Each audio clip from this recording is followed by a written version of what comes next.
Good morning all and welcome to the Standing Committee of Executive Finance and Corporate for the month of February. I'd now call the meeting open at 9:01am and I don't believe we have any apologies. So we'll move on to item 3, recognition of the traditional owners, and I'll call on Councillor Duff. Thank you. Thank you, Mr Mayor. I'd like to acknowledge country and the land where we meet this morning, Waka Waka land, and acknowledge the elders both past, present and emerging. Thank you. Thank you, Councillor Duff. Councillors, item 4, declarations of interest, either declarable or prescribed. You have the agenda in front of you. Does any councillor wish to declare any conflicts of interest? Thank you, Councillor Shoemaker. Yes, thank you, Mr Mayor. I'd like to declare, I, Councillor Shoemaker, inform this meeting that I have a declarable conflict of interest in relation to item 6.6, adoption of South Burnett Regional Council's procurement policy, statutory 007. The nature of my interest is as follows. This declarable conflict of interest arises because my husband's business, Shuey Brothers Drilling, has conducted works for council and is registered on the Felix system. I propose to leave and stay away from the place where the meeting is being held while this matter is discussed and voted on. Thank you, Councillor Shoemaker. That's been duly noted, and we'll ask you to leave the meeting and stay away in accordance with that declaration at that point in time. Did you have any other items you wanted to cover there? Mr Mayor, I just wanted to note for option 6.7, item 6.7, healthcare providers. I'm sure many of us are in the same boat. I just wanted to acknowledge that both mole exam, Haley Street Medical, is my current medical practice, and that Blackbutt Medical Centre was my previous medical practice. Yep, Mr Mayor, and thank very much to Councillor for noting it, because I suspect that all of us in the room will have something similar. The provision of medical services stretches across the entire region, and from my understanding of the Act and my advice to councillors, everyone in this room would have an interest that would be no greater than any other interest of any other person who attends a doctor in the region. So we will note it in the minutes, and we will note, we'll double check the wording with LJQ, but this would be very akin to setting of rates. There would be no one in this room that doesn't see a doctor within the region. Thank you, Mr CEO, and thank you, Councillor Shoemaker. So on that basis, I think it's fairly clear that you'll be fine to stay in the meeting for that item. Councillor Potter? Yeah, Mr Mayor, along the same lines as Councillor Shoemaker, my doctor's surgery is down on the list as well, Topinga family. So do we need to, do I actually need to declare that? We will write it up for all councillors, yeah. So yeah, for all councillors, yeah. Otherwise we'll end up like, it's almost akin to being a member of a club as opposed to being a director of a club. Whilst there's an interest, it's not a conflict of interest, if that makes sense. Yeah. Thanks very much, Mr CEO. Let's move on now to item 5. At 5.1, we've got at page 5 minutes of the previous committee meeting that was held on the 9th of December 2020.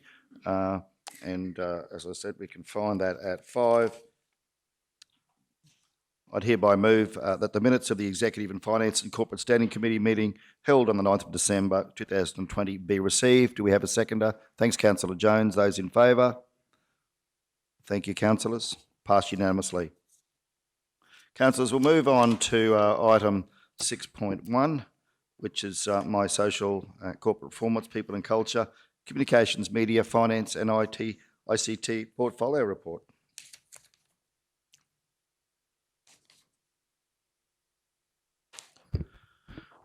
Right, thanks for the opportunity to present this report to the committee meeting today. As part of Council's business system transformation project, the records team has been working closely with officers to progress ECM tasks in preparation for the transition of Council's business system to the cloud. Using ECM dashboards in CI Anywhere, it was determined that there was 1,017 tasks over 4 departments requiring finalisation. And I'm happy to report that this project has now been completed, well ahead of schedule, and that the tasks have been actioned accordingly. A corporate risk audit and governance sections of this branch, this past month have been working with council departments to finalise the 6-month corporate risk register review, progress implementation of changes to legislation and policy, and process 2 right to information applications, and assisted external agencies with external inquiries and review. The customer contact team across our 5 offices in Blackbutt, Nanango, Kingaroy, Wandai and Mergen have been busy assisting Queensland Health and Council's Community Department to accommodate the possible venues for the rollout of the COVID-19 vaccination program in our region. Once we have final notification of what is required, council officers will contact customers who have bookings impacted by the rollout at our facilities. Customer Contact, working with business systems, has also commenced the plan development for the Customer Request Effectiveness Review project to be undertaken commencing the 4th quarter of 2021. This project to be delivered primarily during 21-22 and will fully review, rethink and re-implement all business processes, system processes, data quality processes and reporting requirements in order to deliver a corporate, consistent, responsive and accountable customer request process for Council. At today's committee meeting, Council will continue to discuss the draft Customer Service Charter, and as a customer service focused organisation, it is vitally important that we continue to foster an organisational culture dedicated to building strong customer relations to enhance our customer satisfaction. During 2020, with the current service levels, Council issued 120,704 receipts, created 14,855 customer requests for service, processed 2,010 search requests and answered 33,790 calls to the 4189 9100 number. That's hard enough to say without having to do it, isn't that aren't they big numbers? Further, Council received close to 1 million external emails. That's close to 1 million external emails came into Council. For awareness, a more comprehensive list of customer service statistics for 2020 is attached to this report. Quite a sobering number, isn't it? 1 million emails.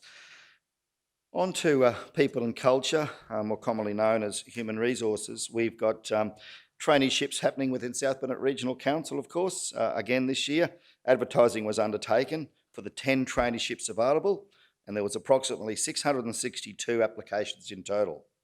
Shortlisting has been undertaken based on eligibility criteria and interviews will be conducted. We expect that all trainees will commence with Council in March 21. Moving on to communications and media. In the months of December and January, the media and communications team progressed the following: 56 media releases, 19 media inquiries, 95 Facebook posts. The most popular post for December, on the 21st of December, was the Santa Claus Lane Award, which reached an audience of 5,972. The most popular post for January was on the 12th of January, Traineeships with Council, which reached an audience of 29,496 with 488 engagements. Council's South Burnett Region Facebook page ended the month with 7,923 likes, which is an additional 24 likes from December, and 8,204 followers, which is up 37 followers from December.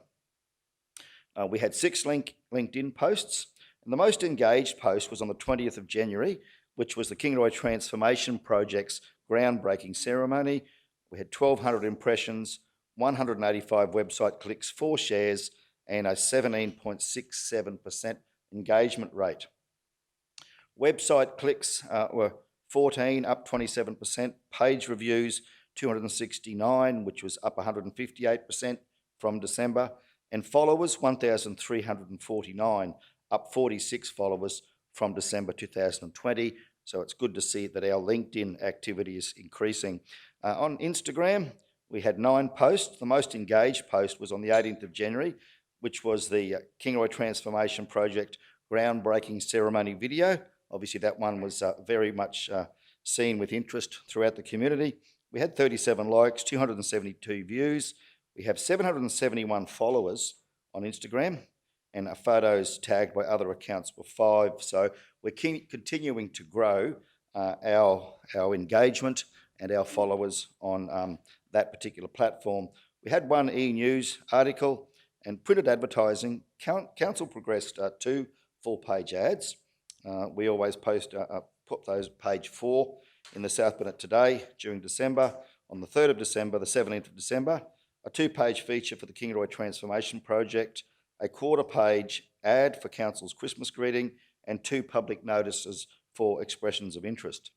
Council also progressed 1 full-page ad at page 4 in the South Burnett Today during January on the 21st, and 2 public notices for approved systematic inspection programs for dog registrations on the 7th of January, and found 5 wandering goats on the 28th of January 2021.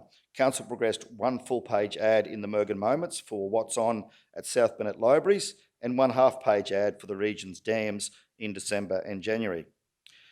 There was no graphical design work required during the months of December and January, and a list of all media releases, inquiries and statistics for December and January are available as an attachment to this report. Okay, moving on to finance, and finance is currently working with managers on producing the 3rd quarter budget revision for 2021 financial year, including an updated long-term financial forecast. The original budget preparations for 21-22 are well underway, and adoption of the budget is planned for the 30th of June 2021. Rate notices were issued on the 10th of February with a discount date of the 16th of March 2021. The rates team has also been heavily involved with Council's debt recovery specialists, recovery and reconstruction in following up on overdue debt, and this has resulted in 71 summonses as to statements of claim being issued by the Brisbane Magistrates Court and still in the process of being served. Procurement applications to the select invitation to tender for healthcare providers is complete and will be presented for adoption at the February Council meeting. The stores team are working alongside the Kingaroy Transformation Project team in assisting in the procurement of numerous goods and services for the project. Procurement is seeking to establish a contractual arrangement with a local provider for the supply of high visibility protective PPE uniforms for field staff. They are also tendering in the near future for the refresh of Council's registers of pre-qualified suppliers for trade services, electrical works, pest management and civil works. The process enables new suppliers to onboard and existing suppliers to update their service listing. Tendering for new bulk chemical supply arrangements for the water treatment plants as the existing contracts are due to expire. So some excellent work happening there. Council has engaged the services also of a consultant to assist with the transition to centralised procurement. A roadmap to centralised procurement for Council will be developed for endorsement, and I do know that's a significant body of work that's been undertaken and is indeed an important initiative for Council moving forward. In relation to ICT, Project T2, which is the overarching transformation project, has been adopted by the project board, and the first sub-project of T2 is the SAAS. I don't remember whether that's SAS or SARS, but anyway, we say SAS? Yeah, it's SaaS. It's service as a software as a service. Software as a service. Well, thank you, Mr. CEO. Now I know what that means. So the software as a service migration, SaaS, is the first sub-project of T2. So this project is progressing well and is currently on the 3rd phase, being the acceptance phase. This phase is one of the most critical phases of the project and focuses on testing to ensure the readiness of the SaaS platform to proceed to deployment. And throughout the month of February, over 40 staff from across the council have been involved. The SaaS transition project is on track for a scheduled go-live date of March 22nd. In April, the Mayor, councillors and staff will be invited to launch the business transformation elements of Project T2. Representatives from Technology One will also be present to show support for this project. Once the SaaS transition project is deployed, Council will be able to commence the first 2 significant business reviews, being the customer request and document management effectiveness reviews. I very much look forward to that. That's a significant, again, a significant development in Council's processes. Okay. Now, I think just in terms of coming now on to a bit more detail around communications and media, and there's quite a big report there, as you can see, that's all there. So, councillors, there's a number of attachments. Feel free to have a look at those if you have any questions or concerns, but you can see there that across my portfolio areas, there's been a significant amount of work undertaken, and so I would like to thank the staff involved in all of those departments because you've had a very busy December and January, so thank you sincerely. It's now my pleasure to move that my portfolio report be received. Thank you. Do we have a seconder? Thank you, Councillor Froloff. Right, councillors, any questions in relation to the contents of the report? Thank you, Councillor Duff. Thank you, Mr Mayor. Just wanting to follow up on the school-based traineeships. I think you probably would have known I would ask that question because I asked it before, and because I've got teachers and principals interested, so just Would love to answer your question, councillor. Thank you. And no, it wasn't arranged, but yes, we did guess.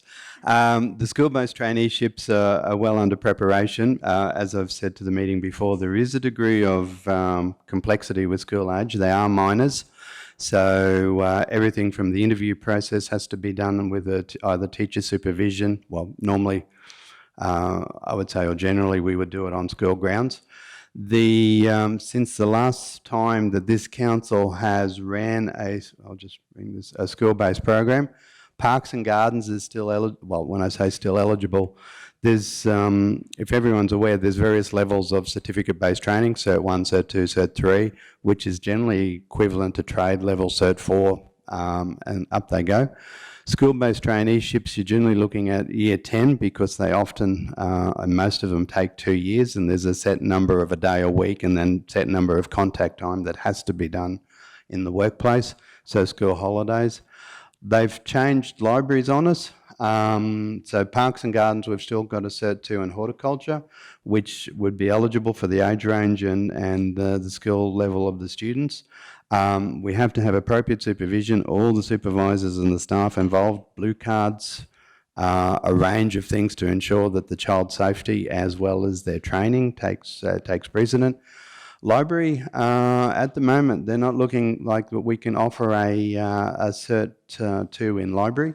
It's Cert 3, Cert 4s. We can do an administration certificate, which still we're sorting out whether there's a Cert 2 or an equivalent level for a school-based trainee.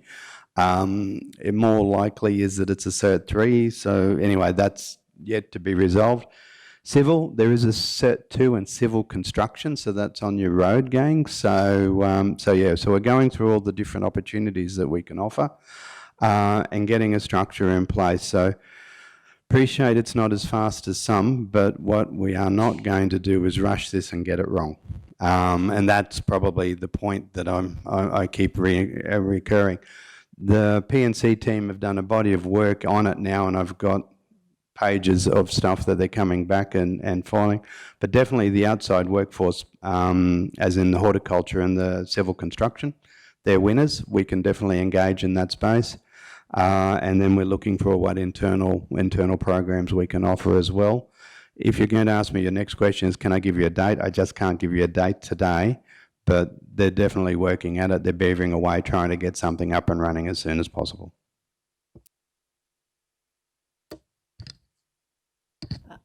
Thank you, CEO Mark. Really appreciate that, and keen to get to when that's rolled out to get that out into the public arena. And the other one is I just wanted to congratulate you on the Santa Claus Lane initiative. I know that that's one that you brought to the South Burnett, and this is the second year. And there's obviously I'm referencing the fact that it had the most likes or hits or whatever on Facebook. And the first year Wandi won it, and this year Proston won it, and they were very proud to now have that Santa Claus Lane across the highway there as you come into Proston. So that's a great initiative. Just wanted to hats off to you and Nicola for what you've done with that. Thank you. Thank you, Councillor Duff. Mr. Mayor, if we're able to ask the leave of the meeting, you'll need to vote on your last one.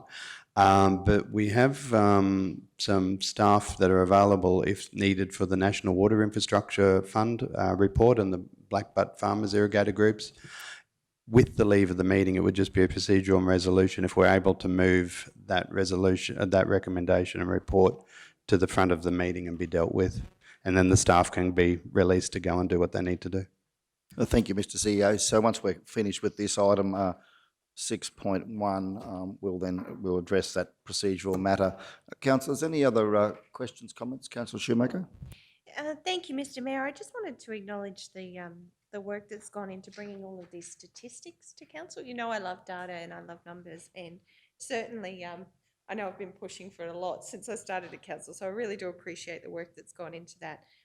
Because you can see here clearly through the customer request system, you know, where our key areas are, where people are contacting council, you know, what are the things that we really need to focus on in setting our service standards going forward. So I just want to really acknowledge the work that's gone into bringing this report to council.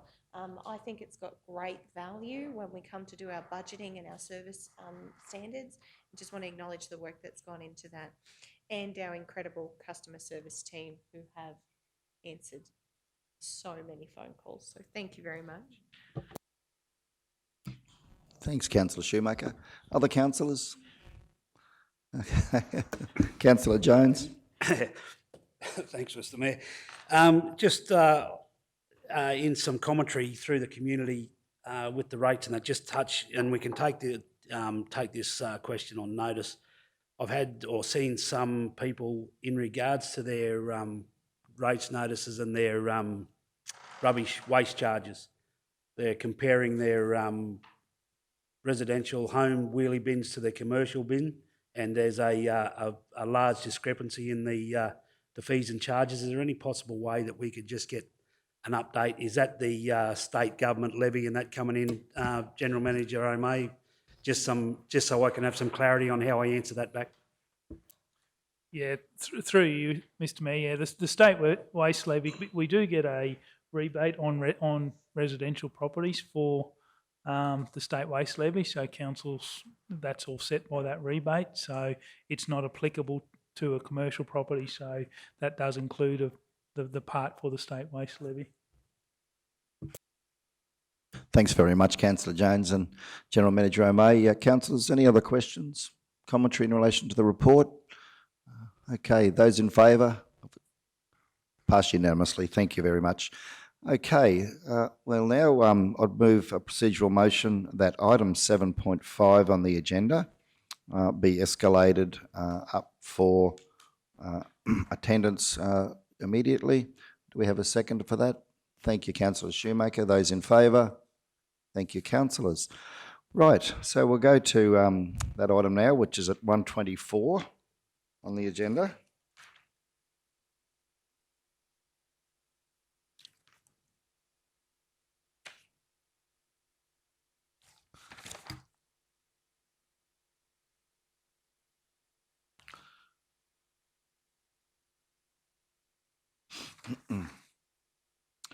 I've got 121, councillors. I've got that one wrong. My sincere apologies. So righto, so this is the National Water Infrastructure Development Fund project update. And of course, the North and South Burnett Water Feasibility Study has recently completed its first stage under the National Water Infrastructure Development Fund. The project has delivered several recommendations for further works under the remaining funds. In addition, council may need to provide some level of assistance to the community in initiating activities that support advocacy and collaboration. And I think it's important that we have a good, robust conversation about this today, particularly in light of getting the information out to the community. There's much interest in this project, and as such, the committee, the recommendation is that the committee recommend to council that South Burnett Regional Council review resourcing requirements and allocate budgets to further works in the Burnett Water Feasibility Study upon approval of further stages, and council facilitate a meeting with interested irrigator groups to form a voluntary collaborative group which is to be funded between the parties under an external arrangement. Do we have a mover? Thank you, Councillor Jones. Seconder? Thank you, Councillor Henshin. I might hand over to Mr. CEO to give us an introduction to this so that we can start to have a look at the matter. Thank you, Mr. CEO. Thanks, Mr. Mayor. I'll just go first. It's an opportunity for us to bring an update to the community about where the report's got to. But I will actually, if you don't mind, also pass over to General Manager Meehan because he's been intimately involved in the process, if that's okay. Yeah, thank you. Through you, Mr. Mayor. So just an update for council. We've put in for the second stage of the NDWIDF study. The first stage has been completed. There's a number of recommendations that came out of that, which is in the report there, to progress with a number of projects into a business case stage, along with further planning for some of those schemes over the longer period. The key one for there is very much around our key target was to not only enable certain projects, but to build an economic development plan for water for the next 25 years for this region, which would line up with the 2045 community plan that we were looking to do as an organisation. So that still remains a real priority for us to ensure that happens. And a lot of that is around getting projects not only shovel ready for being able to put forward for money, but also to further develop our region, particularly in the form of agriculture, about what water could be used to support the region over the next period, particularly as the industries transition over, particularly with the Toronto Power Station and the water assets associated with that in the long term. What opportunities does that offer for our economy to be able to do that? With that, we're still waiting for the department to come back to us. That's a decision that needs to be made between the Australian government and the Queensland government to reallocate that additional money between ourselves and North Burnett. The first part of the recommendation is to support that. So when that actually goes forward, what we would be looking to do is come back to council and say, well, how do we resource this so that we can give it the due attention that it deserves? And also to develop up a roadmap of how that project will actually go forward between council and the community and what our role is within that as well. So the first part about that is to do that. We would very much come back to council and want a project manager or wait to see what the terms of that funding arrangement is. The second part of the recommendation is very much around, there's been some real benefits out of the project as far as not community groups, but actual industry groups starting to work together who probably haven't had the high level collaboration as some of the other irrigator groups in other regions. Lockyer Valley is a classic example where we see a really good project going between the agricultural elements, where I think what is an opportunity now, and the councillors may talk to this further, that there's a real opportunity for council to probably facilitate the formation or formalisation of some of these groups to support them in doing that.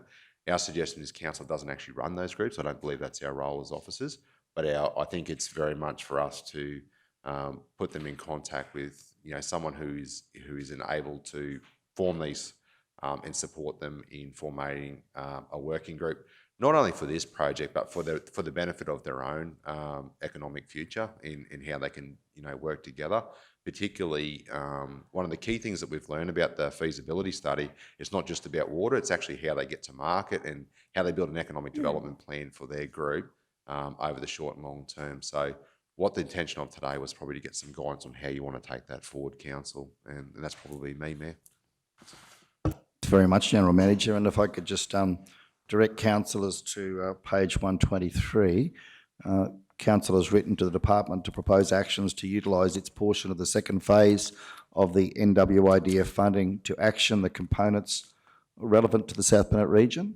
Some parts of recommendations 4 relate to urban water security, so which council will be required to fund directly, given advice that the funding authority will not approve urban water study components.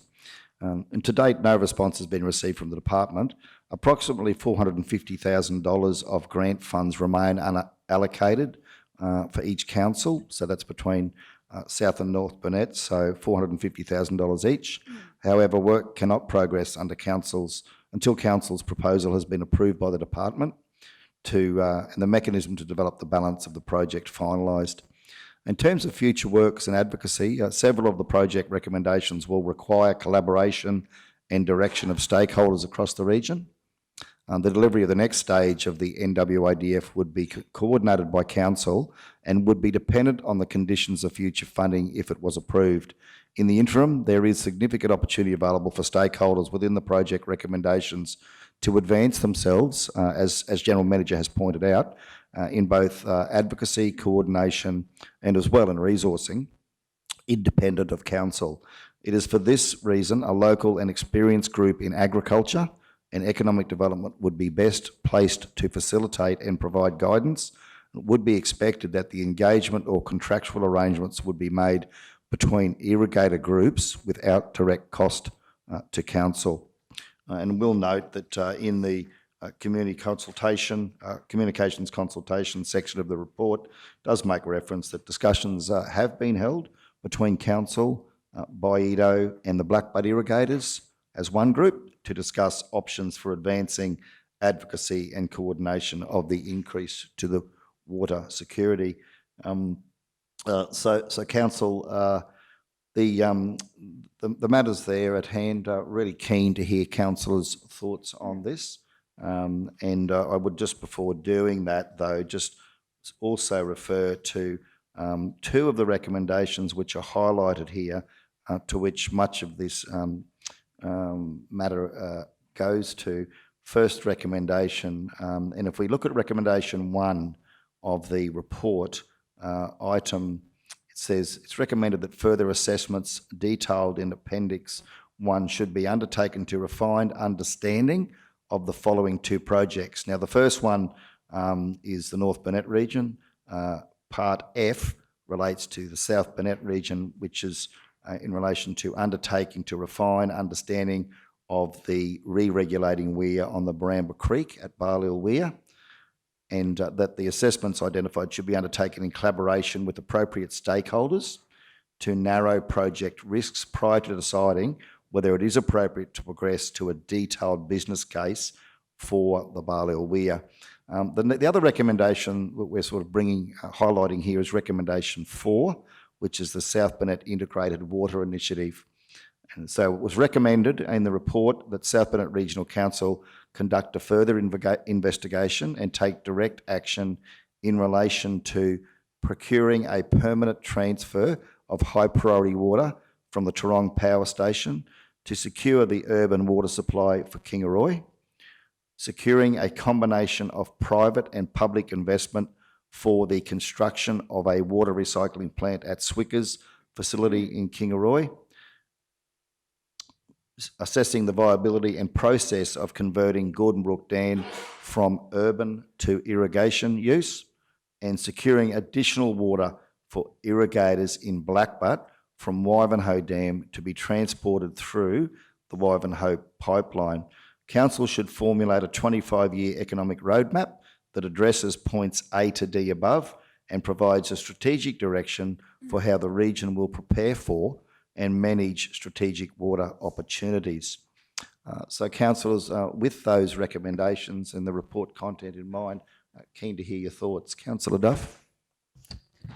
Thank you, Mr. Mayor. I realise that General Manager Meehan has been talking about an irrigator-driven group, like a separate to council, but I also wonder whether it's would be prudent to have like an advisory committee, like a formal advisory committee where council works with stakeholders to progress a lot of this, because it's fairly, it's really important that it gets done, and also I'd like to see what's the process formalised. I know we're trying to go down that path of setting up advisory committees, and I just think that probably this would be a starting point, and that way what happens with those advisory committees is reported back to council, and there's a connectivity between community and council. Whether you wanted to have another, obviously from that, whether then as part of that group, then you have other subcommittees or groups that are independent of council, but I do think that it warrants consideration of an advisory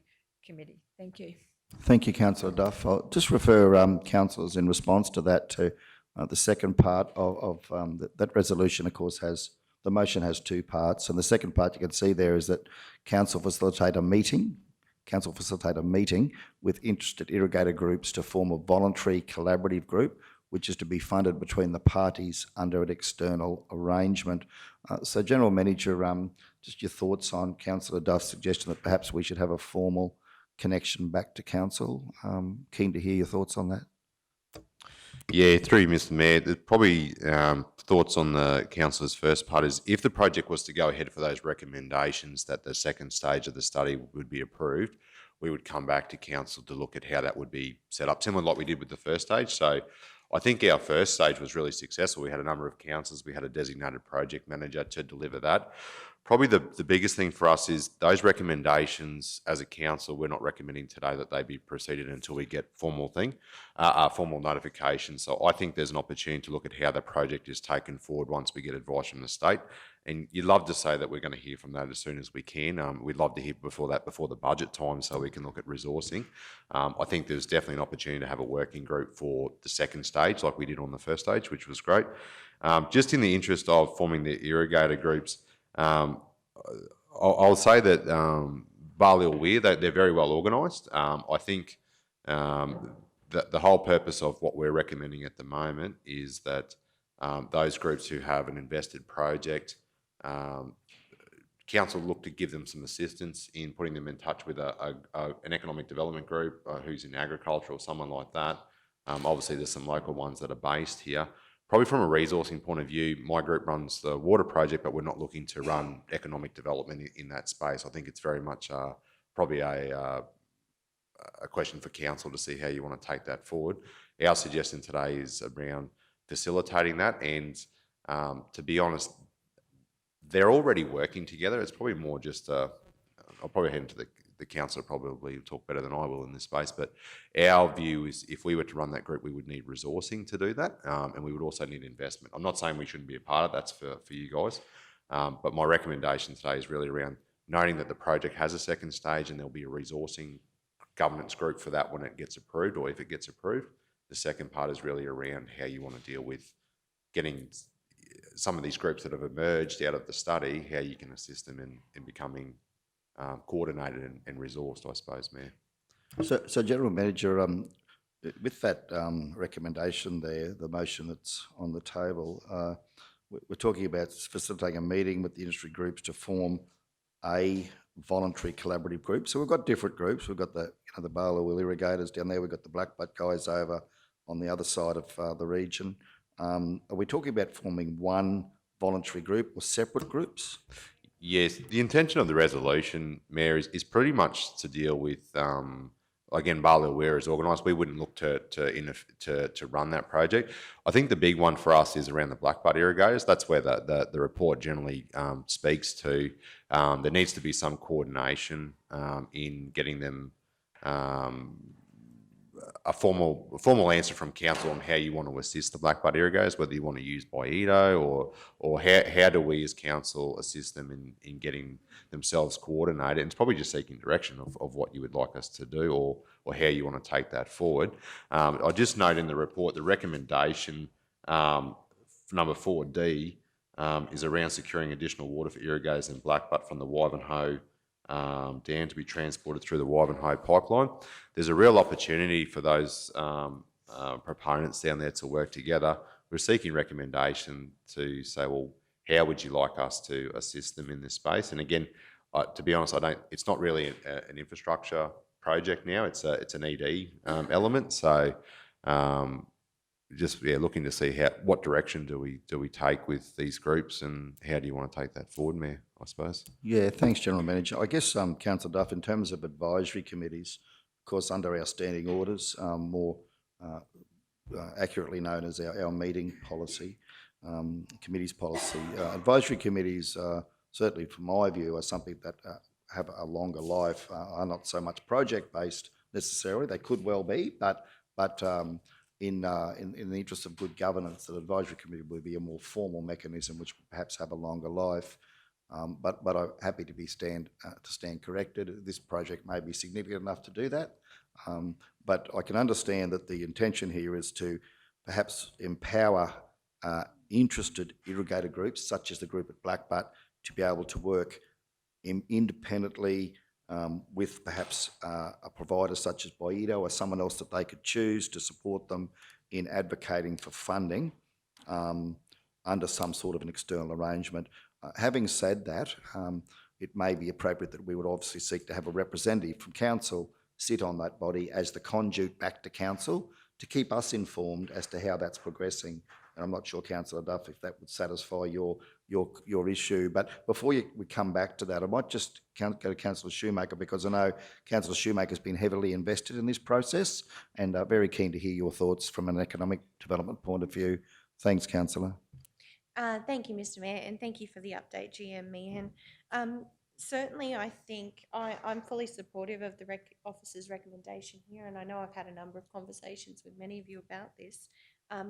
For me, the way I see it is we need to, as a council, we need to ensure the learnings from the National Water Infrastructure Development Fund project don't sit on the shelf. You know, we don't want that giant report to just sit there for the next 50 years and then in 50 years' time say, oh, remember when we did that work? I think what this recommendation really is about is exactly as the Mayor has said, it's about empowering the people who have been the stakeholders identified in this report to actually lead the way. But I certainly agree, I think council is a partner in that. I think we play a key role. It's very similar to the work we do with the arts community at the moment around facilitating. We are a vested party when it comes to water security, absolutely. Urban water security is absolutely our priority. However, I do feel in this instance, this for me is really about enabling those stakeholders who have been a part of the report process, supporting them to get the working group and the bodies involved that will take it further. No different to some of the working groups I know that have been established for various roads and things over time. And certainly I think there's great learnings from the Lockyer Valley Collaborative who've done just that. And I know that, you know, when you've got competing interests, that can be tricky.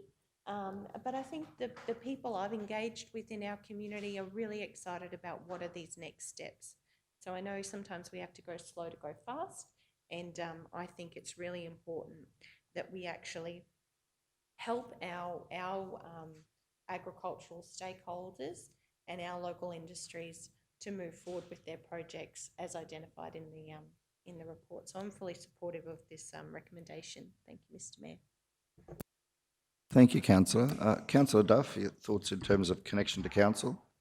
Thank you, Mr. Mayor. Yeah, I'm happy to go down that path. I just think if there is a council or sitting on that, because, and particularly also the Blackbutt Irrigators one, but also the Barley or Weir one, because I know where it's sitting right now, there's a need for advocacy from somebody to the government with the Sunwater and all that stuff. And I just think if we don't sort of work with those groups, these will be dust collectors, and just this whole study will end up, because I think that group in particular would feel like, you know, where to from here.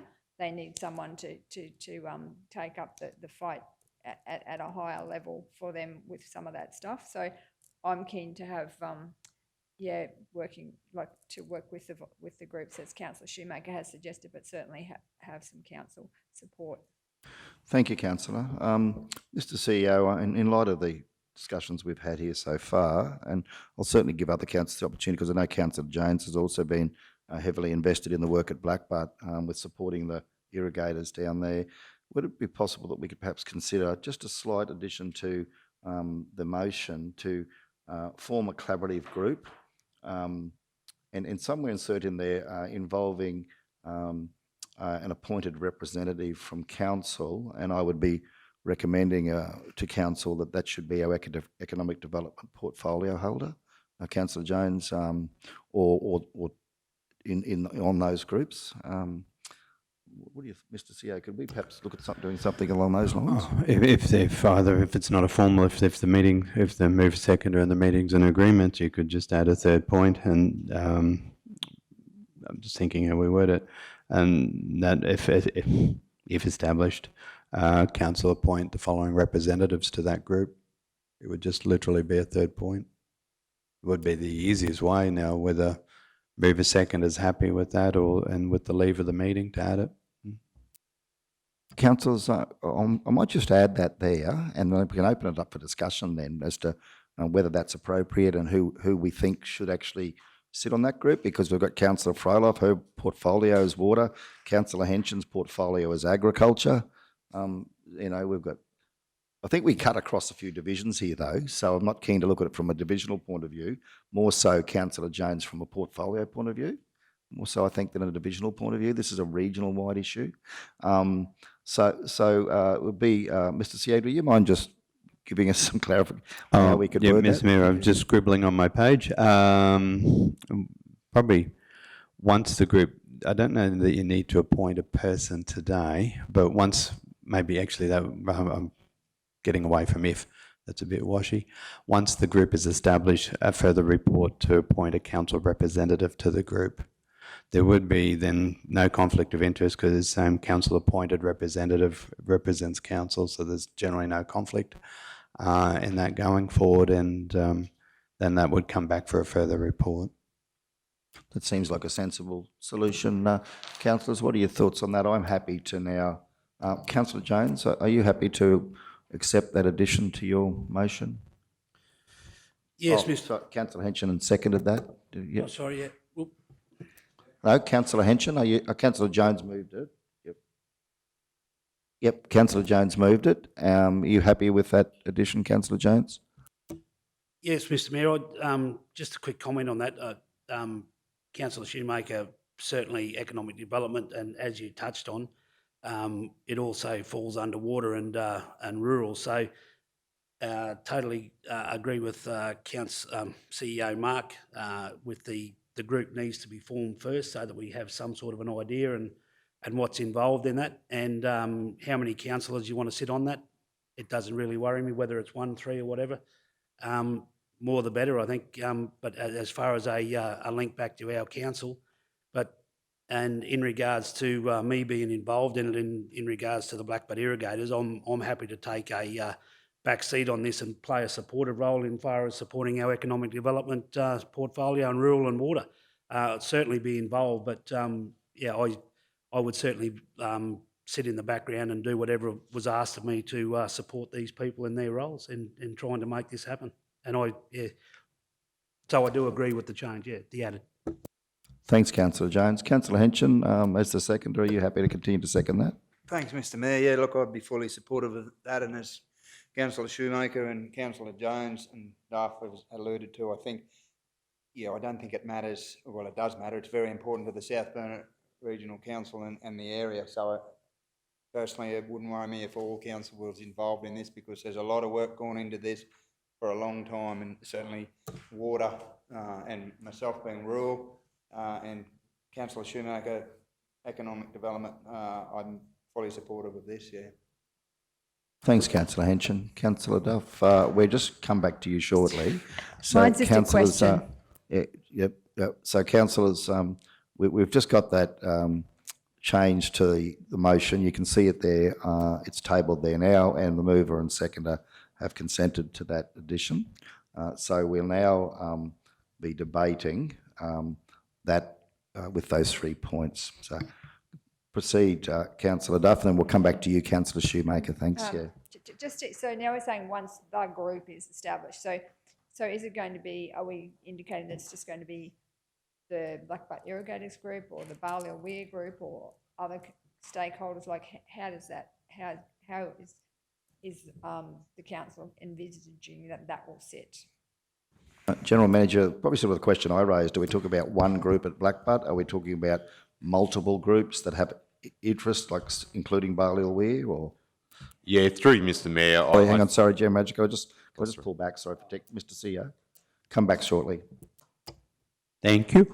To answer that, I think part of the report, as was referred before, was get some sort of direction about where council wanted to go. I would be thinking there would probably be groups rather than a single overarching group. It'd be lovely to think that the various groups you could bring together, even if it was once a year, so they could all compare notes. What the recommendation will do now is, particularly when it'll go to the general meeting, it will allow us to go back and give us a head of power to go and contact the various groups and ask them what do they want. And then we can bring that back as part of that report. So once a group is established, a term of reference. So it almost be a second stage to this, if that helps. That's how I had it working in my head. We get the resolution, so we go out and start talking to them. we will get, if they all want to come together and form a group, well, then that would be, when we come back, we would be doing this is what they want. If there's the separate groups and we can support those separate groups achieve their aims and advocacy, as Councillor Duff said, because that will be where we really will be able to assist, is in that advocacy role. There would be a further report. Thanks very much, Mr CEO. So I'm just wondering, in light of that further report, whether we look at that motion then, council facilitate a meeting with interested irrigator groups, as CEO has just articulated, to form one or more voluntary collaborative group / S groups, single / plural, if we can, Liddell, /S, to be funded between the parties under an external agreement. And please feel free, Mr. CEO or General Manager, if you interject, if you think we should change that, but just to be funded. So we just take which is, the word which is out, Liddell, if that's okay. So that's it. So council facilitated a meeting with interested groups to form one or more voluntary collaborative group or groups to be funded between the parties under an external arrangement once the group / S, so if we could just pluralise that as well,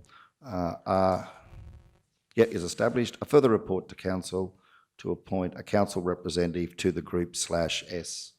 So it gives us an option there, as Mr. CEO has said, for further report to come back and either form one group or more than one group, should that be required. Once we've got that. Councillor Duff, you happy with that?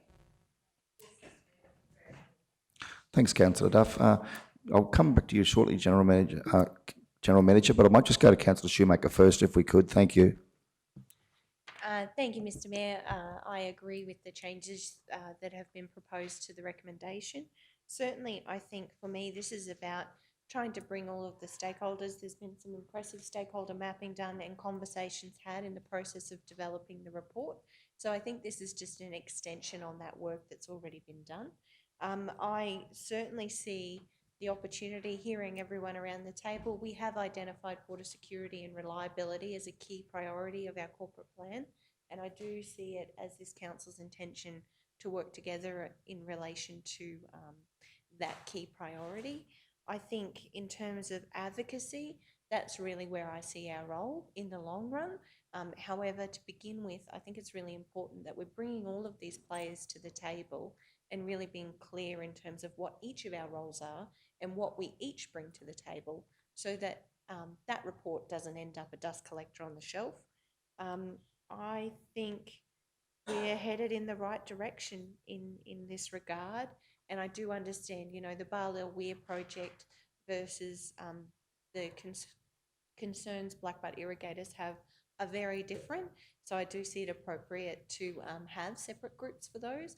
But I also see it as appropriate, as the CEO has suggested, if there's an opportunity to bring them together with, if we have got key interviews or opportunities for advocacy, to really bring them together and share those learnings and make sure we're all on the same page. Because I think out of anything, it will be really critically important from a government perspective that we're all singing from the same song sheet, that we're all heading in the same direction with regards to furthering these key priorities in the report. So fully agree with the recommendation put forward. Thank you. Oh, thanks, Councillor Shoemaker. Councillor Jones, if to come back to you again as the mover, it's just a slight change there. We got your consent to proceed with the motion as it stands? I'd just like to add one little less myself, Mr. Mayor, just on that council representative. Seems we put the groups to put council representatives also, because we may choose to put more than one representative. Economic development, rural and water, that's the three that certainly I think that it certainly covers, yeah. So if I could ask for that to just be added, I'm more than happy to accept the changes. Yeah, thanks. It's a really good point, Councillor Jones. We've just changed that now, so we've got council representative or representatives. Yep, you happy with that? Councillor Henson, you happy as the seconder with consent to that? That's fine by me, Mr. Mayor. Yep. Thanks, Councillor Jones. Yep. Yeah. Well, thanks, councillors. Councillor Shoemaker? My apologies, Mr. Mayor. I did just have one question for GM Meehan. Certainly recognise the importance of that 25-year roadmap, particularly looking down the lens of where our region may go in the next 25 years with changes to energy policy and alike. So I'm just wondering, I read in the report here, it says that to date, no response has been received from the department.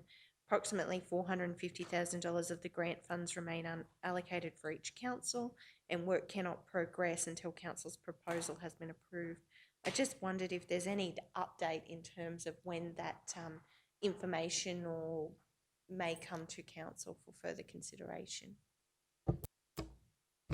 Yeah, thank you, Councillor. Through you, Mr. Mayor. We hope to hear as soon as possible, but we are pushing for an answer. Probably the no response is that we actually haven't been answered whether we're going to reach agreement for the second stage, Councillor. So we are hopeful, and we'll continue to push until we get an answer. Obviously, with our friends to the north vestingly interested as well. So, but yeah, if that covers it. Okay, so councillors, we have the motion there. Does anyone else want to have any questions or comments before we put it to the vote? So those in favour? Passed unanimously. Thank you all. Okay, good conversation. Thanks, councillors. Let's move on to item 6.2 at 24, which is the Australian Local Government Association's National General Assembly call for motions for 2021. And I might just hand over to Mr. CEO. Thank you. Thanks, Mr. Mayor. Okay, so the last year we did submit resolutions, if councillors would recall, which it didn't. ALGA was postponed or cancelled due to COVID. This year they're pretty confident they can actually run it, which will be in June. So we'd be looking to submit again. Previous issues that have been raised, hence why I've not filled in, but seeking direction today. Federal assistance grants is normal as far as getting the grant levels up to 1% GDP. And that's a national campaign by ALGA and also a state campaign by LGAQ, which we tend to support. ABC retransmission sites for natural disaster. The resolutions to ALGA must be of national interest, like not a local park or something like that. It's something, but ABC funding is very topical, and with a number of areas across Australia, and we can utilise Kingaroy as the example. We're split between Wide Bay and Toowoomba, southern Queensland, and it's often very hard to get reception in some of the areas. So if we had a retransmission site, now again it would most likely be Toowoomba. So ABC is the national disaster carrier. So for areas that if they're putting funding into the ABC, that would be a really good thing for them to do.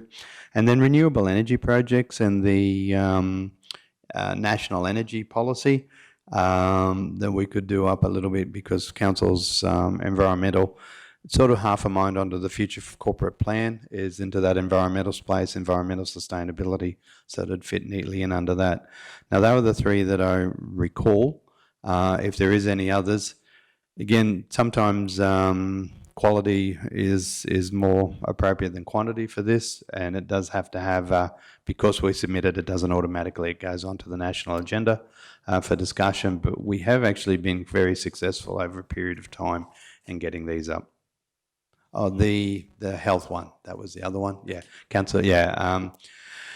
There was an issue with regional investment, sorry, yeah, my bad. The regional investment in health. So that was another one that we'd look to put forward.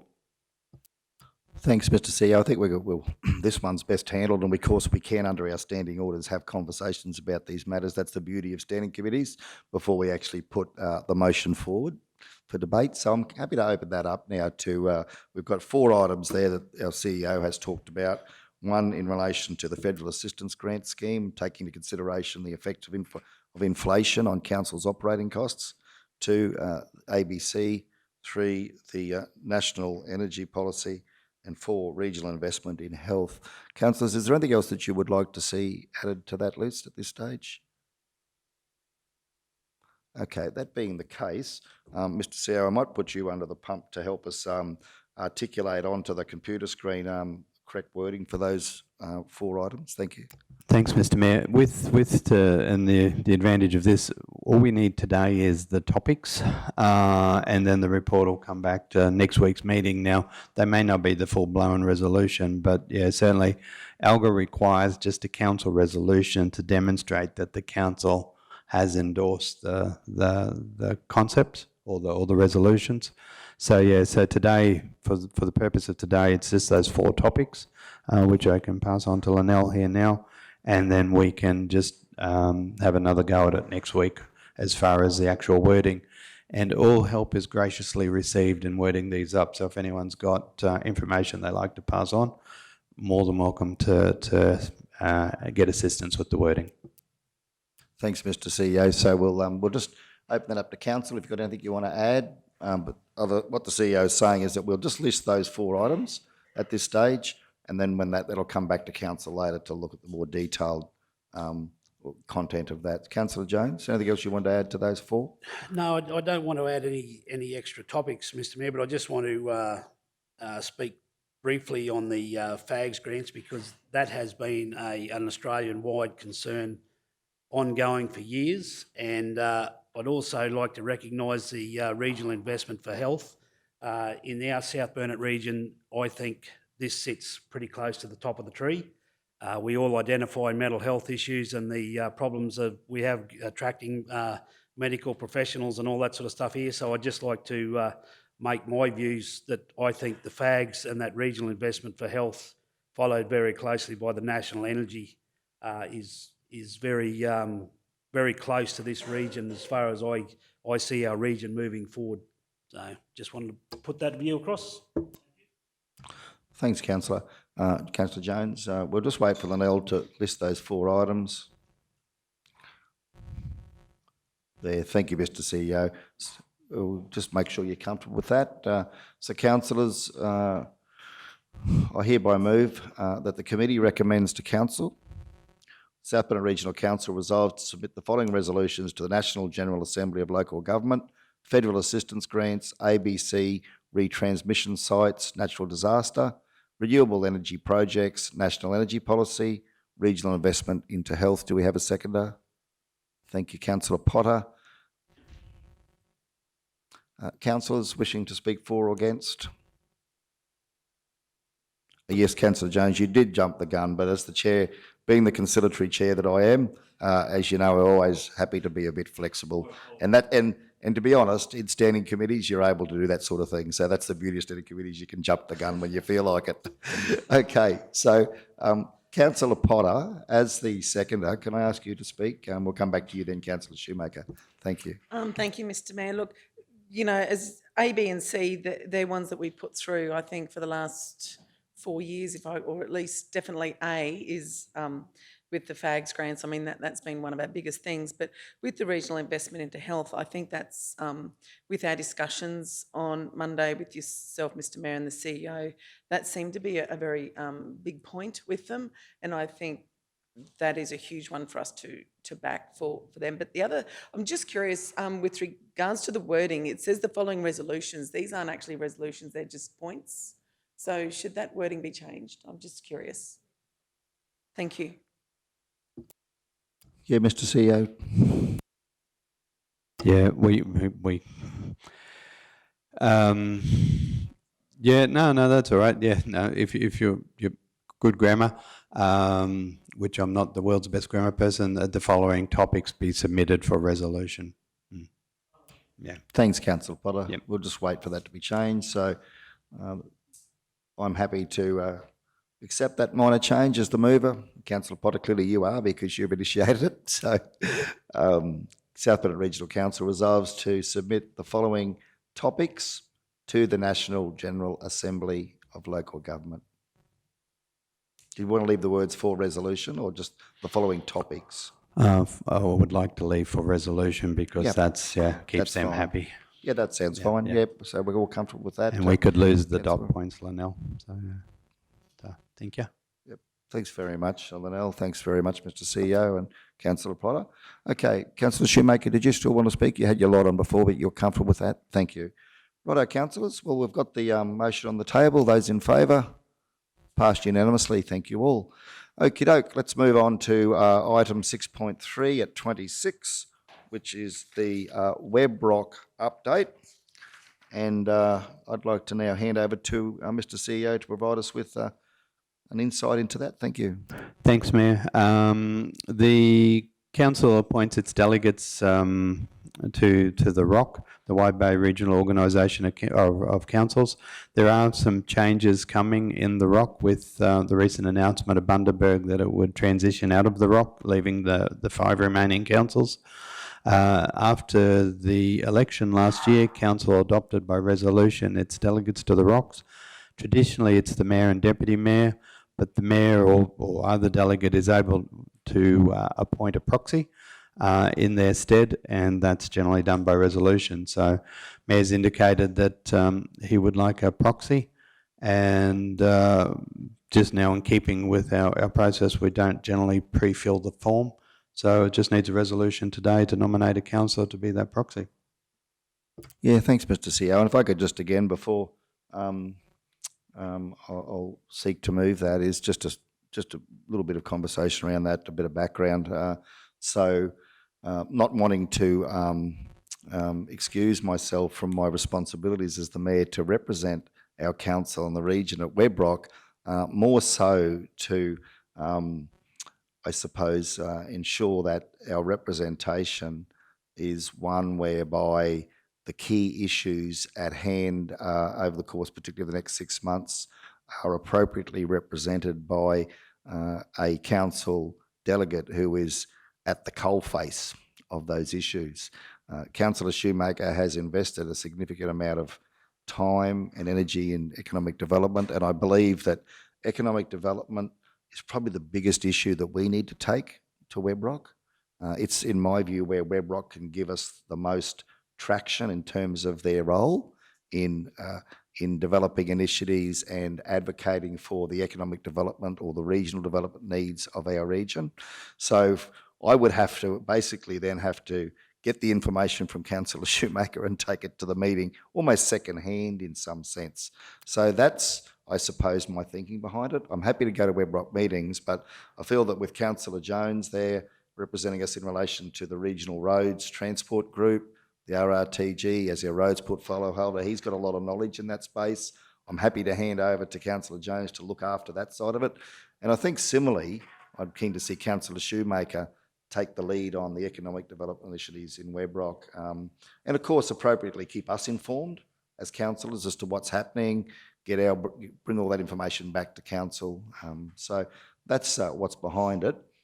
So that being the case, I would now move that the committee recommends to council that South Burnett Regional Council appoints the following representatives to the Wide Bay Burnett Regional Organisation of Councils: Deputy Mayor Gavin Jones and Councillor Shoemaker. Do I have a seconder for that? Thanks, Councillor Duff over there. Councillors wishing to speak for or against? Councillor Potter? Thank you, Mr. Mayor. I'd actually think that Councillor Shoemaker is probably the best person for this role, so I think you've done a good thing there, and I think she will do a great job. Thank you, Mr. Mayor. Yeah, thanks, Councillor Potter. Other councillors, certainly feel free to speak against if you've got differing views. I'm happy to hear them. It's just a suggestion at this stage, but Councillor Jones? Yeah, Mr. Mayor, thank you. Yeah, I don't think we need to speak against it at all. It's a position that Councillor Shoemaker will fill quite adamantly and do a good job. And if for whatever reason down the track that Councillor Shoemaker needs to sit back for 6 months or whatever, I think it's a great opportunity for other councillors to come along and just see what is involved with the WebRock and how it all organised, how it works. But I have no issues. I'm fully supportive of Councillor Shoemaker sitting on the board and coming up with us and enjoying the fun and festivities of a WebRock meeting that sometimes drags out, and you wish you were other places in Australia other than being at the WebRock. But yeah, no, I think it's a good thing. But I just want to make it known that my view is, if for whatever reason down the path that other councillors want to come along and certainly experience WebRock or anything like that, I'm more than happy to be a part of taking them along. I'm sure they can. Correct me if I'm wrong, Mr. CEO. They can come as an observer and all that sort of stuff, and they don't have any input, but they're certainly able to come along and witness what we have to deal with up there. So, yeah, no, I fully support this, and I think it's a good opportunity for other councillors to experience what we have to deal with. Yeah, thanks, Councillor Jones. If I could perhaps just support what Councillor Jones has said. We've had councillors been in a workshop over the last 2 days, and we've talked about the elements of being good leaders, what it takes to be a good leader. We've been undertaking some professional development in that space, what it takes to be a good team in delivering on council's objectives for the community, and for that, you know, we talked a lot about sharing the load, and for me, it's not about the mayor being seen to be always being the voice of council. Not about the mayor always being at the front of the queue. It's about making sure that we're working as a team, and that councillors that have a particular investment in a space or have a particular skill set, that we're using that member of our team, not using, but we're allowing that member of our team to step forward and be the person that takes the fight up to Webrock, for example, in this case. And I passionately feel that Councillor Shoemaker is better equipped than I am, in fact, to do that. And it should have been, I think Councillor Jones' point's a really good one. Should it be that, for example, we get through that broad economic development and advocacy, and then we get to a point where, say, for example, agriculture as a sector needs a real push along, you know, getting government to support farmers and agriculture. I'd be then saying, well, Councillor Henshin, let's get you forward to step up and go to Red Rock for the next 6 months, because that's now the focus. As Councillor Jones said, if it is that, you know, freight net routes or roads or something, Councillor Jones, or mental health, Councillor Potter would then go off. Or, you know, if we need to focus on water or recycling or waste issues, that we'll put Councillor Froloff forward. Or if we get into rural resilience or development of council assets, parks and gardens, Councillor Duff would go forward as the proxy. So that's a whole new mindset for me about saying, well, okay, as a team, let's select who is the best person that we feel as a team to represent our council and our region. And it certainly is not going to be, in many cases, in fact, it won't be and shouldn't be the mayor. So we're taking a different path, perhaps, to what traditionally happens in Webrock. You know, I like to break tradition, and I think this is a really positive reason to break tradition and have someone else go as the proxy to make sure that we've got the right person in the chair for what's priority at this point in time. And as I said, Councillor Jones said so well, that could change in the future and someone else might need to go. So it's a great initiative. But anyway, I've said enough. Over to you, Councillor Shoemaker. Thank you, Mr. Mayor, and thank you for the support from the team. I think it's really important at this point in time, you know, and I'm keen to continue some discussions with council around our commitment to Webrock, because I think, you know, with the departure of Bundaberg, as we discussed last week, I think there are some great opportunities to reset, and I think there's certainly some fabulous opportunities for our councils to work together. So I think further to this, keen to perhaps in other committee meetings or in workshops discuss the relationship a little bit further and seek some guidance from the chamber. But at this point in time, I see our council has a lot to offer Webrock, and I think there's great opportunities for us being a part of it. So thank you for the opportunity and the learning experience that will come with this. Thank you, Mr. Mayor. Thanks, Councillor Schumacher. Any other councillors wanted to comment, or everyone fairly happy at this stage?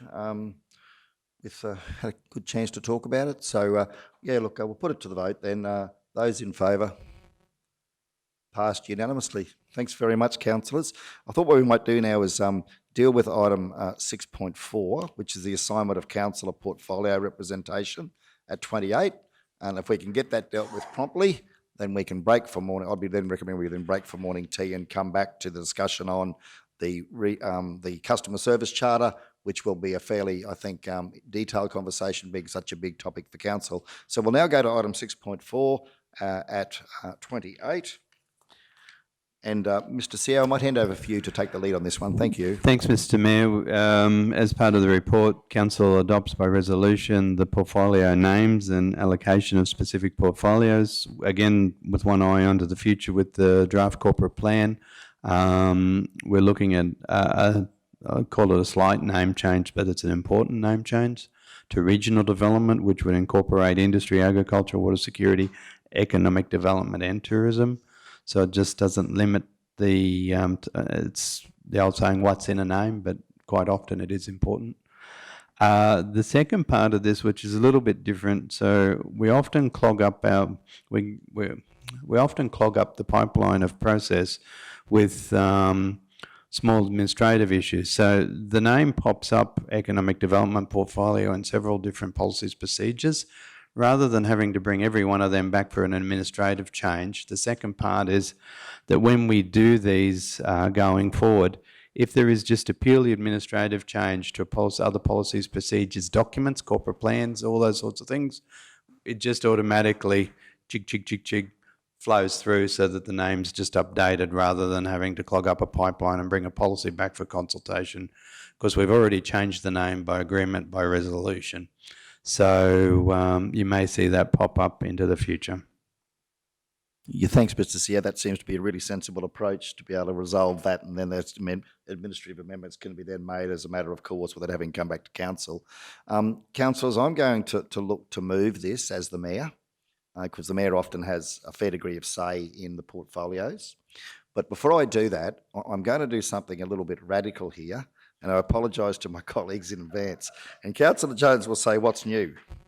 He's always doing something radical. Councillors, after our meeting in the last couple of days, and I'm certainly again not looking to absolve myself of responsibilities, but I am keen to give councillors a greater opportunity to take on more interesting aspects to their roles from a regional perspective. And I know that we're going to come back at some point in time in the future and have another look at organisational structure once our corporate plan is adopted at the end of April. And that'll be an opportunity for us to look at the structure of our organisation appropriately, and that'll be done obviously in consultation with our general managers, our CEO and our staff to make sure that we've got our structure right. I think we also need to open it up to everybody, including council and staff, to look at how our portfolios are actually structured. And should we be considering aligning our portfolios in some way, however we do that? There's no set rule I've got no preconceived ideas, but maybe trying to align our portfolios a little bit more to our corporate plan. And that's not to say that the 5 pillars of the proposed corporate plan have to be the 5 portfolios, but how do we make sure that our councillors are working strategically in enabling us to deliver on that corporate plan? So a couple of you councillors are going to get a bit of a shock with what I'm about to say, and feel free to shut me down, because I'm happy not to move this as a motion if you feel at this stage we're not ready to go there, or if it's just too probably not necessary in light of the fact we're going to review it. I would like to hand over media and comms to Councillor Jones. Sorry, Mr. CEO, I do this from time to time. I'd like to hand over finance to Councillor Froloff, and I would like to hand over corporate governance is the other one, isn't it? I've got. What else have I got? People and culture, HR, to Councillor Potter,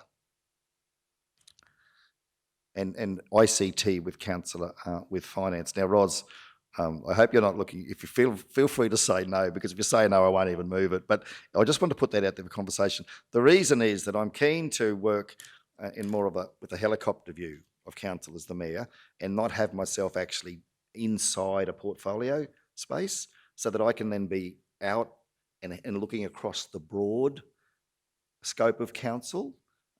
So over the last 2 days, our facilitator talked about the mayor. She talked to me about having that helicopter view and not being inside any one particular space. So look, we can either talk about it now, or I'm happy just to put it aside and we can deal with it.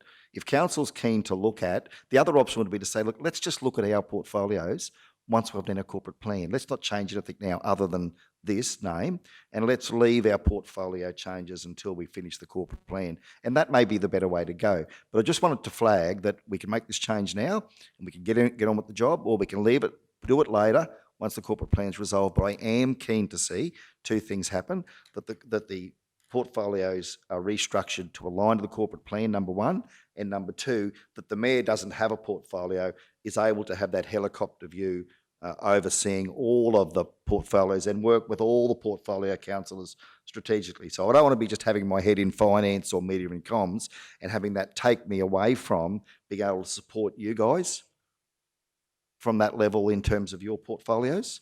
I hope you can understand what I'm trying to say, trying to leverage my time across all the portfolios. So, Mr. CEO, I might take your advice on this because you're good thanks, in this Mr. area. Mayor. Can we, if again, not speaking against it, so portfolio policy, there's a couple of practicalities that would be if we could capture that and actually call for a review or a report back on it rather than changing them today. The practicalities of the corporate plan and then the departmental management structure and then the flow through to, particularly with the standing committees and how the reports are, because we've have previously with the introduction of the standing committees tried to align, and we've got an orphan with Councillor Frolof's one portfolio report in one standing committee and the rest of it. So we've already got flagged that orphan issue of trying to align the standing committees, the portfolio, so that you've got that, and then they line up with the department. So there's been a lot of movement. Portfolio policy is just kicking around at the moment because there's a couple of very minor amendments to it, and so we were actually going to bring that back. In any which case, it'll go out for consultation shortly. So this would be certainly if we can capture it as its own separate item for a future report, that would be terrific, particularly with that level of detail. So there is a degree of work that needs to be done in this space, rather than doing something today, and then we'd have to maybe look at rejigging of the standing committee reporting and then the agenda reporting and the agenda structure to fit those bits into those reports. And it might be that it's a much broader shuffling of the decks, and there may not be. But yeah, so absolutely, if we could capture it, that'd be terrific, please. But yeah, if you could get a report, that'd be great. And are staff allowed to ask about which councillor they get? I can't see why not, Mr. CEO. They can certainly ask. Absolutely. Look, I think that's great advice. Thanks, Mr. CEO. And I'll move another motion off the floor in relation to that once this one is dealt with, in relation to bringing a report back at an appropriate time. So that being the case, and you can see why that we in the last 2 days we did some personality profiling, and I come up as expressive. Expressive people come forward with great ideas, but don't always look into the detail. Mr. CEO come up as amiable. They're much more people, I believe. Were you amiable, Mark? Yeah, which means that they are really good around the detail. So this is why we were told we make a good team, because Mark's got the detail and I've got these crazy ideas. So it works, it keeps us in balance. But anyway, enough of my frivolity. Councillors, I'd hereby move that the committee recommends to Council that South Burnett Regional Council adopts the assignments of specific portfolios as regional development, industry, agriculture, water security, economic development and tourism, Councillor Kirsty Shoemaker, and amends any council policy or procedure or administrative basis to reflect the name change. Do I have a seconder? Yes, Councillor Potter, thank you. Right, councillors, open to debate. Those wishing to speak for or against, Councillor Shoemaker, thank you. Thank you, Mr. Mayor.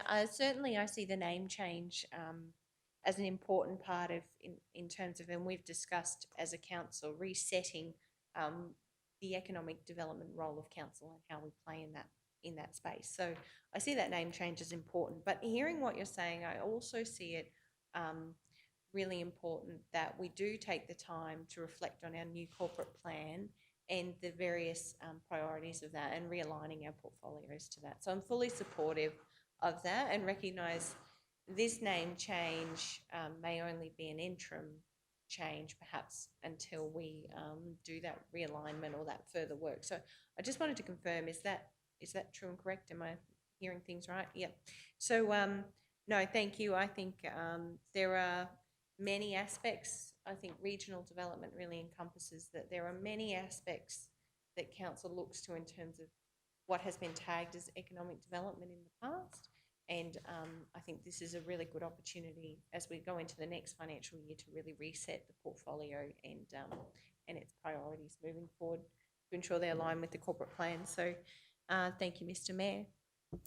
Thanks, Councillor Shoemaker. Other councillors wish to speak on this? Councillor Jones? Yeah, just a quick question through you, Mr. Mayor. So what we're voting on here is just the economic development going to regional development name.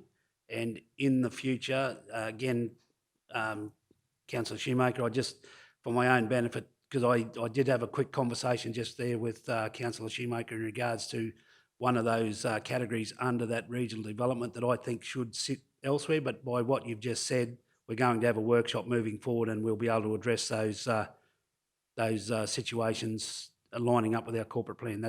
So we're just simply voting on the name change here. Yeah, thanks, Councillor Jones. Look, I know you're keen to take on tourism, but no, I'm only kidding, Councillor Jones. Look, no, absolutely confirming, yeah, that this is as you see it there, and I'll follow on with another motion shortly in relation to a report coming back. So, councillors, look, we've got the motion there. Those in favour? Resolution passed unanimously all. Passed unanimously, thank you all. Councillors, before we break for morning tea, I'd now move off the floor a motion that a report be brought back to the Executive and Finance and Corporate Standing Committee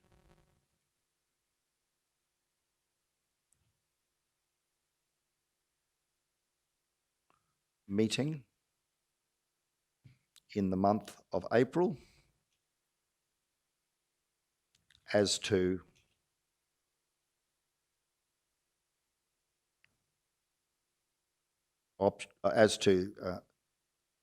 future portfolio. I'm just thinking here, future portfolio assignments to councillors in response to the corporate plan. It's not perfectly worded, but I think we know the intent of the motion is to bring back a report to look at our future portfolio assignments and do that in consistent with the corporate plan. Mr. CEO, happy to change that wording. Yeah, no, the only one, Lynelle, I'd drop in the 2021 to 2026 corporate plan because that's the one we're aligning to. Yep. And if we can just put in response to, councillors, in an endeavour to align. Sorry, and I'll go back up to it says to councillors in response, that the next line up. Sorry, councillors, to align. So assignments to councillors to align. So if you just backspace there, councillors, to align portfolios appropriately to the, yeah, that's it. And that's not I'm not intending to preempt anything. How we do that alignment is completely up to discussion and consultation. I would be suggesting that the process is one where we get a report back, there's appropriate consultation with staff, particularly our general managers and our managers, and then we can have that conversation as a council about how do we best do that alignment. What are the thoughts of the staff? What do they think will work?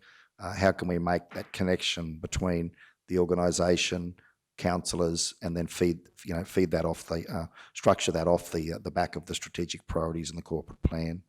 So that's really the intent. So absolutely no thoughts in my mind as to how we do that. Just keen to see the report come back from the officers.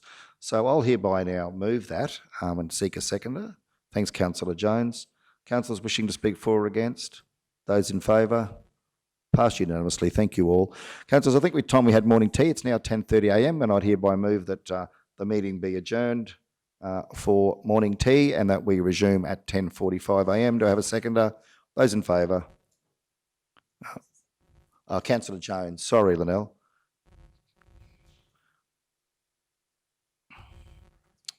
Okay, so we'll now adjourn the meeting at 10:30 and let's be back here at 10:45 a.m. sharp. Thank you all.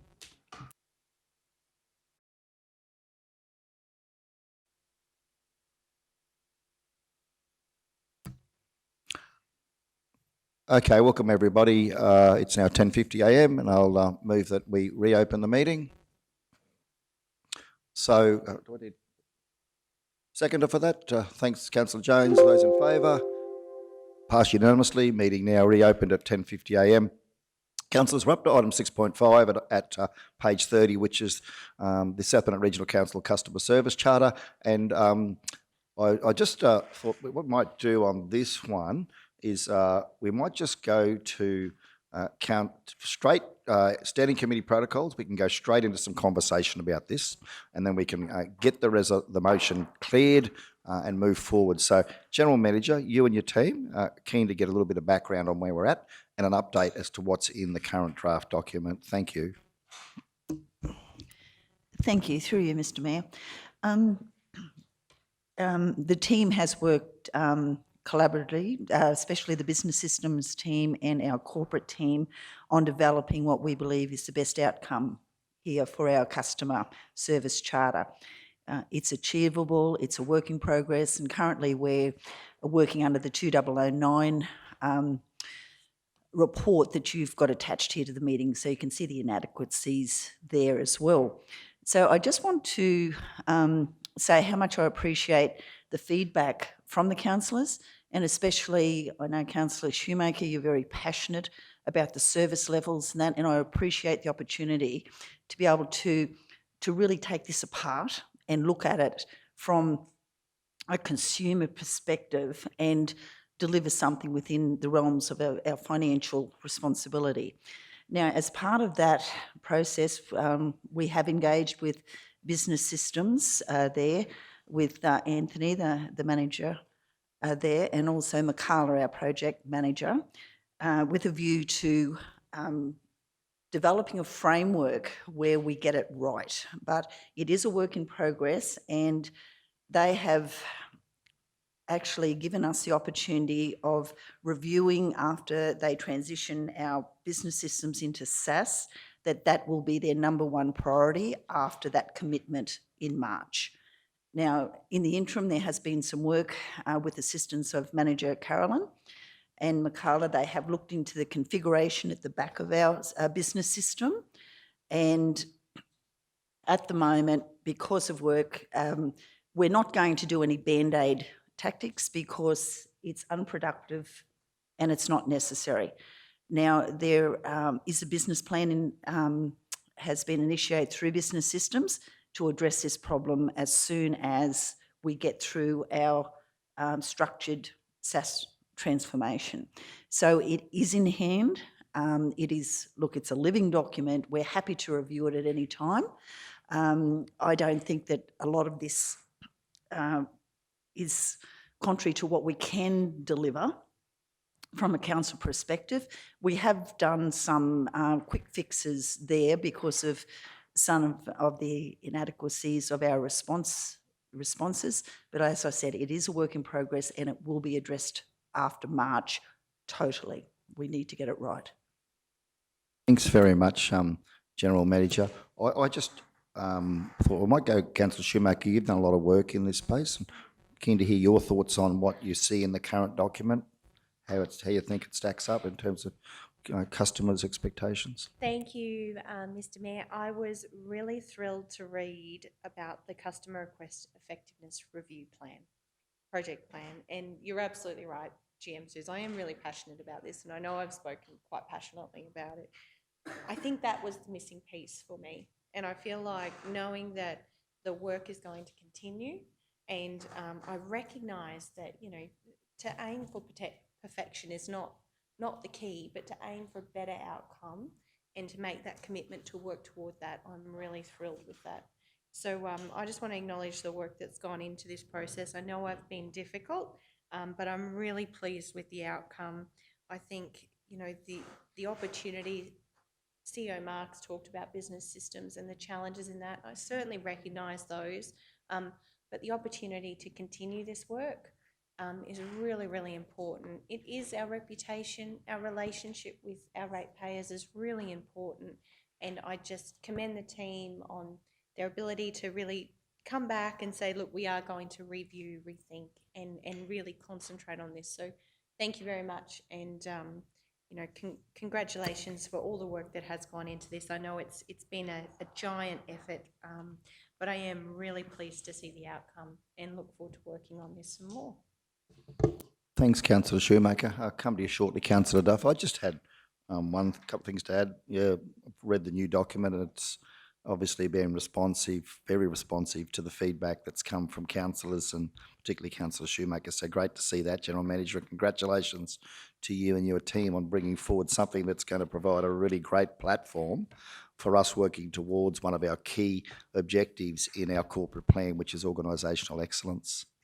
I just also wonder whether, when we talk about council social media, council will respond to general inquiries submitted through council social media platforms, whether it's possible, Mr. CEO, and I'm happy to do this a different way, and not inside the policy, but whether there can be a recognition that the Mayor's official social media page could be regarded as a council social media platform. I get a lot of inquiries for customer service through that platform. And I'm just wondering whether that could fit within that definition without having to put it through policy. Yep. No, thanks, Mr. Mayor. Actually, it's a really good question, and the whole social media is an area that we would like to come back and explore with council. We are finding a degree of, I'll think about my words, a degree of difficulty with sometimes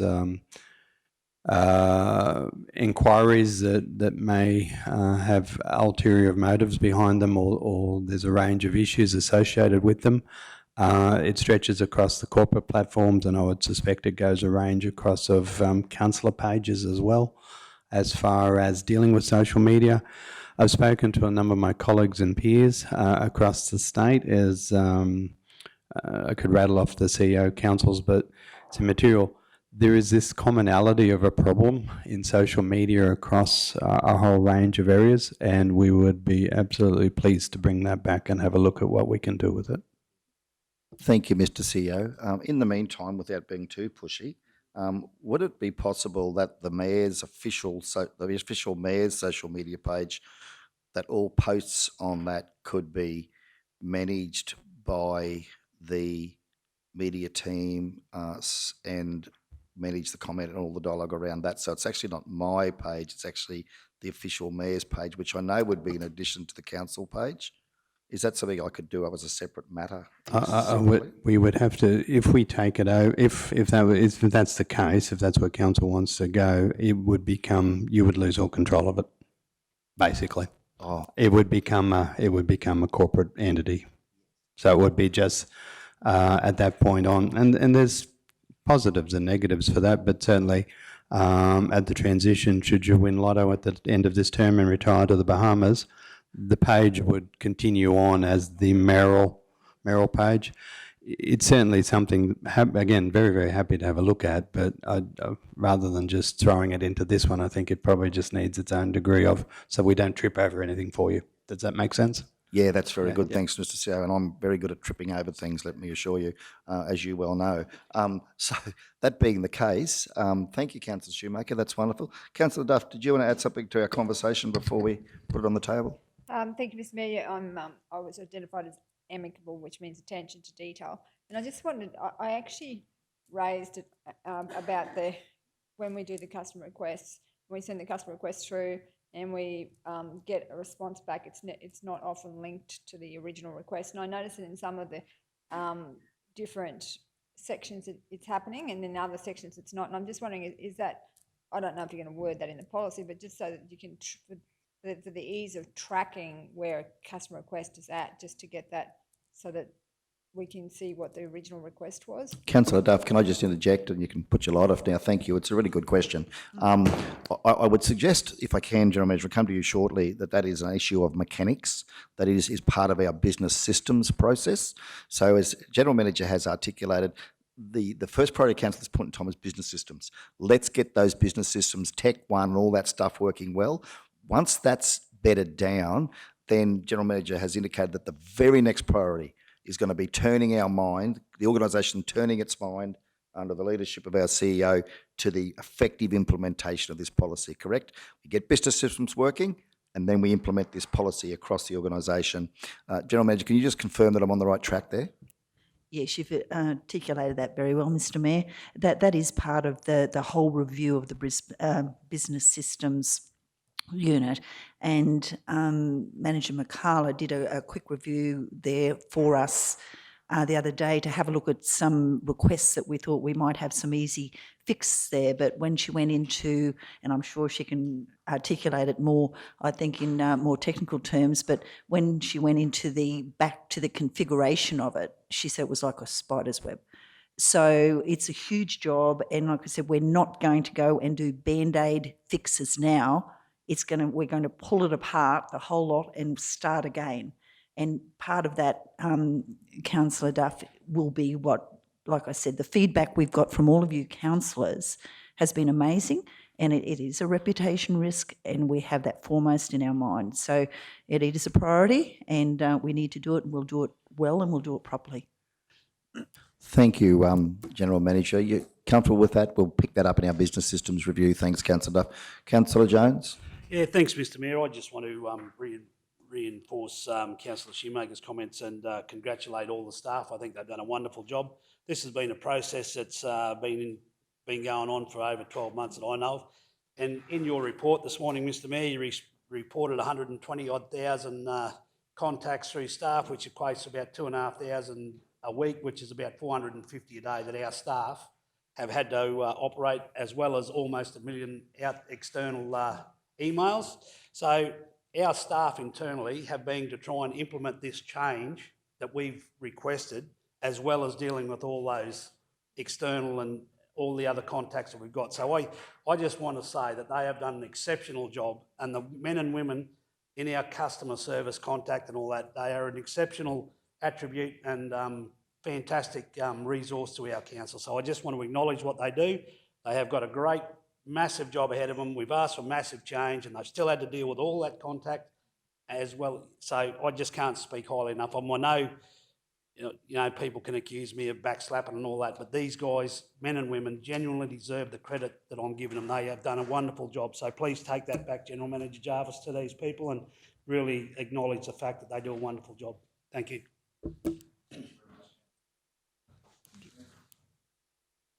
Thank you, Councillor Jones. I'll certainly take that back to my staff. Thank you.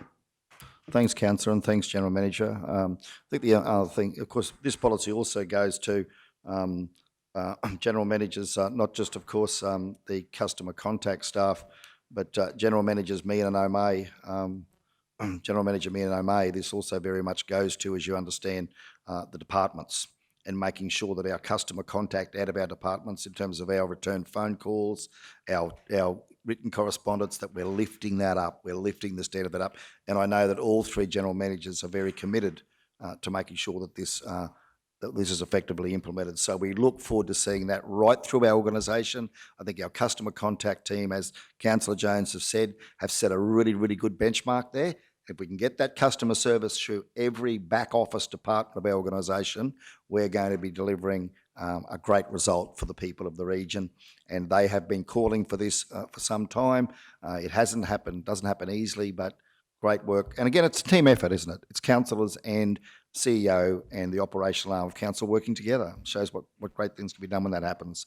So absolutely. Okay, so if everyone's comfortable with that, let's get this thing, this motion on the table. So the recommendation is that the committee recommends to council that the South Burnett Regional Council Customer Service Charter Strategic 008 be adopted as presented. Do we have a mover? Thank you, Councillor Shoemaker. And a seconder? Thank you, Councillor Jones over there. Councillors wishing to speak for or against before we go to vote? Those in favour? Passed unanimously. Thank you all. And again, thank you for a wonderful team effort. Okay, let's go on now to item 6.6 at 45, which is adoption of the South Burnett Regional Council Procurement Policy, Statutory 007, and General Manager, again, I might just hand over to you. Let's have a bit of commentary around this before we put the motion on the table. Yes, and of course, Councillor Shoemaker, for record-keeping purposes, has now left the meeting and will stay away until this matter is resolved due to a declared conflict of interest. General Manager, please feel free to provide us with some background. Thank you. Thank you, Mr Mayor. Through you, Mr Mayor. This procurement policy has been circulated for some time, and we appreciate the feedback from councillors. We have tried to accommodate your wishes as far as we're focusing on procurement locally. We did send this policy because obviously it is a statutory policy, and we have sent this for legal advice, and we've incorporated a lot of your feedback there with the advice. So it's quite an intensive report that you've got attached there with all of the feedback, and taking all of that on board, we've now have a policy here for council to consider for adoption. Again, this will be a living document because we will be heading to centralised procurement, and this policy will be adjusted in time to reflect the centralised procurement process.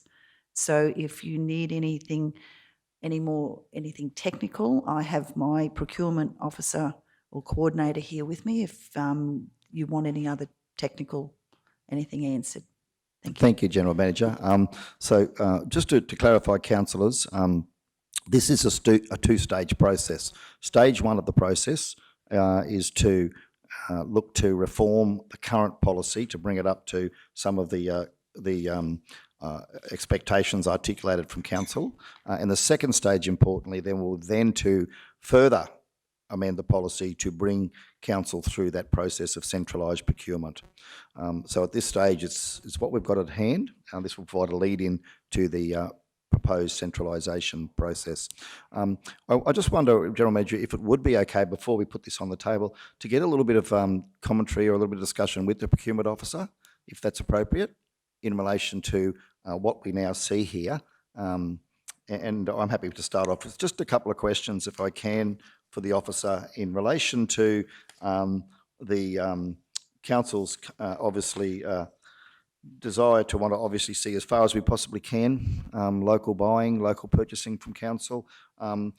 We had a table here. Can you just perhaps, just for the benefit of the community as well, the chamber, give us a summary as to what the table then now states as to those thresholds around quoting and local buying? If you could, thank you. I think it's somewhere there in the policy, is it not? There was a table somewhere. There it is. Table, that page, Linnell. Is it page 66. Page 66. Officer, if you wouldn't mind being so kind as to just give us an overview of that table. Thank you. So the purchasing threshold table has been developed to capture council's contracted arrangements and non-contracted arrangements. You will see that it is broken down on the left-hand side is what we refer to established arrangements, which are council's contracts. The intention there is that for each purchasing threshold, those requirements in the minimum quotation is just a minimum. However, it is reflected in the new policy changes highlighted in yellow is that under our panel arrangements that the entire panel of each specific service will be invited to quote. The intention of the established arrangements is to mitigate risk to council. So these contractors have been assessed as having the managerial capacity to perform our contracts on time. So that mitigates our risk. If there is a local supplier that sits under a local government association contract, such as local buy, then all local suppliers that are pre-qualified with local buy will also be invited to quote. So the minimum requirements are just the minimum. However, the intention of the policy is that we will endeavour to provide an opportunity for all suppliers within each service category the opportunity to quote. And the same will apply in the right-hand column for non-established arrangements, which is, I'll just reiterate that.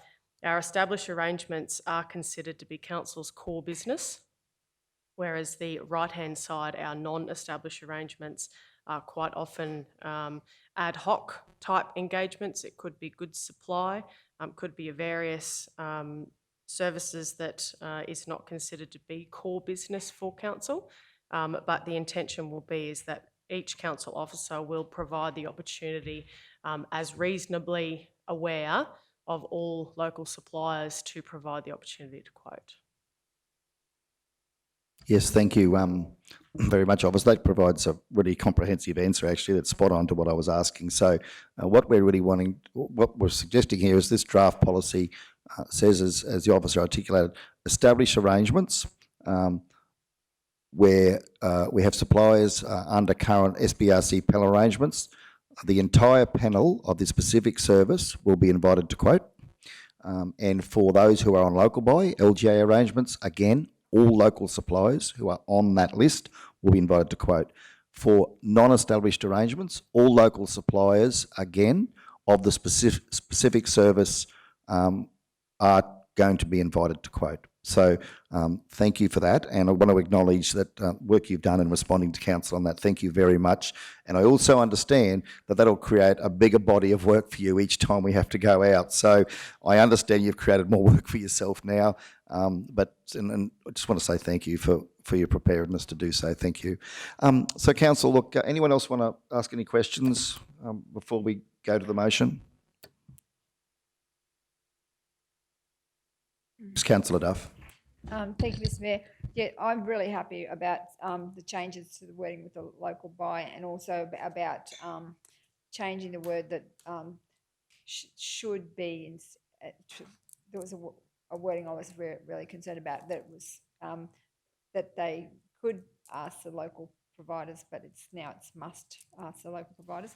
So the other one, I'm just also I was a bit fairly challenging about the exemptions, and I just thought that, well, some of those exemptions just completely override what's in the first part. So I just wondered if you could explain what the exemptions mean.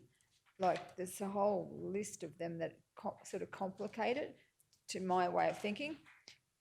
And yeah, that was basically the question. Yep, thank you. So the exemptions in the legislation have been provided for local governments to provide flexibility around our procurement activities. As you would be aware, we have a significant amount of red tape to cut through. The intention is that, yes, the exemptions in the legislation are the benchmark for council to operate by. However, council's policy is what I consider to be the next level above that, because it's council business decisions that we have made to implement that are above those exemptions within the legislation. So the exemptions are the minimum, and our policy is above and beyond that, requiring council officers to demonstrate further requirements such as value for money and competitive local business, etc. So where our purchasing thresholds, yes, the exemptions allow in the legislation a council officer to depart from the requirement to tender or quote. Our purchasing threshold table then puts the further rules in for a council officer to go out and quote, regardless of what the exemption says. Thanks very much, Officer. Councillor Duff, you're comfortable with that response? Need any further Yes. clarification? I'm happy with that. Thank Yeah, you, Mr Mayor. good. Thanks, Councillor Duff. Look, councillors, if no one else wants to add anything to the conversation at this stage, we'll look to get this motion on the table. So the recommendation is that the committee recommends to council that the South Bennett Regional Council Procurement Policy, Statutory 007, be adopted as presented. Do we have a mover? Yep. Thank you, Councillor Jones, and a seconder. Thank you, Councillor Henshin. Okay.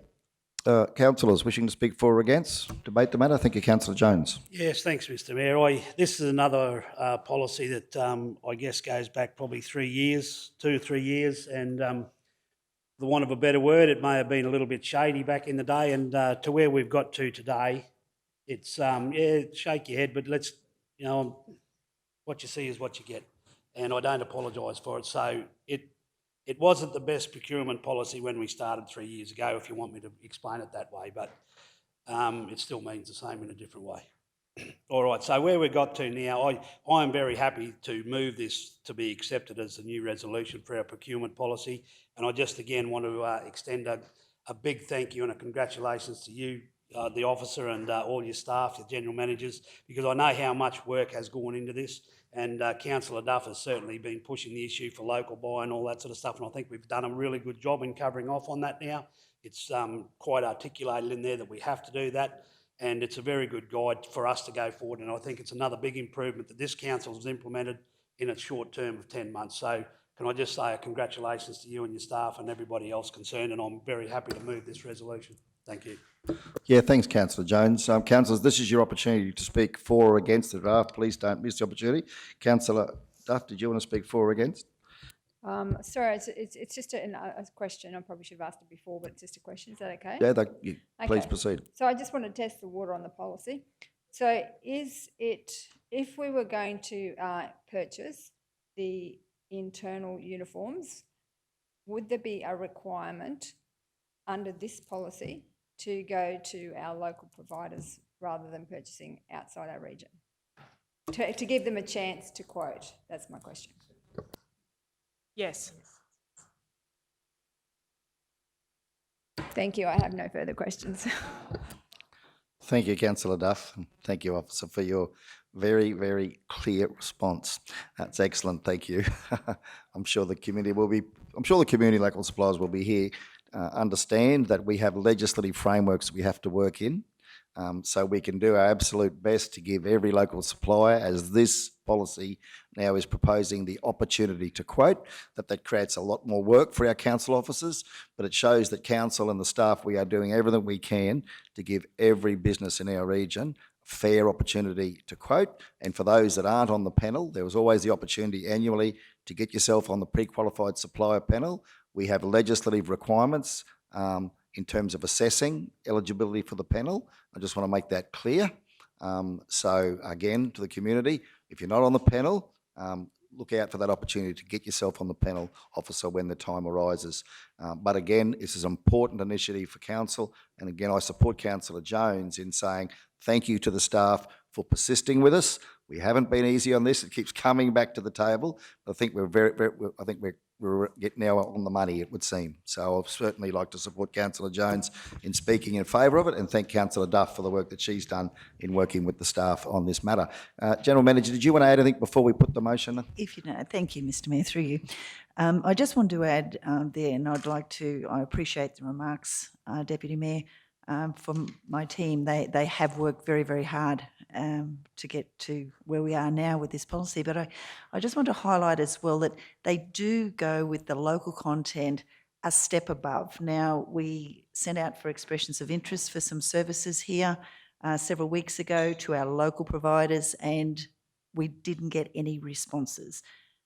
So my team actually got on the phone and personally rang every single one of those people or local providers that the requests for quotes were sent out to say, did you get the email? Which we can check anyway. We do have a response there to say that we distributed, for example, 20 requests for quote, and we only got one response back. So they physically got on. So they are going over and above, and it is a lot of extra work, but we're just trying to make sure that everyone is included, because it's very important that we do try and keep as much of our business local as we possibly can. So I just want to acknowledge the procurement team led by Louise here for just the extra effort they're going to make sure that we are purchasing locally. Thank you, General Manager. And of course, we're not the only authority that purchases locally. We have state and federal government departments that procure services in our region. We have private sector that do, and I'm confident to say that this is best practice in that space. And perhaps other government authorities might follow our lead, perhaps, if I can put it that way, in showing such a commitment to our local businesses. So thank you for establishing what I see as a best practice policy in terms of local opportunity. Thank you. Okay, so councillors, we have the motion up here now. Those in favour? Passed unanimously. Thank you all, and again, thank you to the team for a great job. Officer, if you'd like to stay on board at this stage, because we're now going to move on to item 6.7, and thank you, General Manager O'May. We'll bring back Councillor Shoemaker, which is at 76, the Council's 2021 healthcare providers.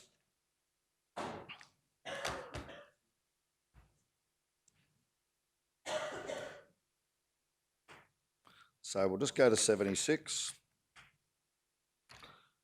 And so, again, I might just hand over to our CEO or General Manager to give us a little bit of background on this before we go to the motion. Thank you.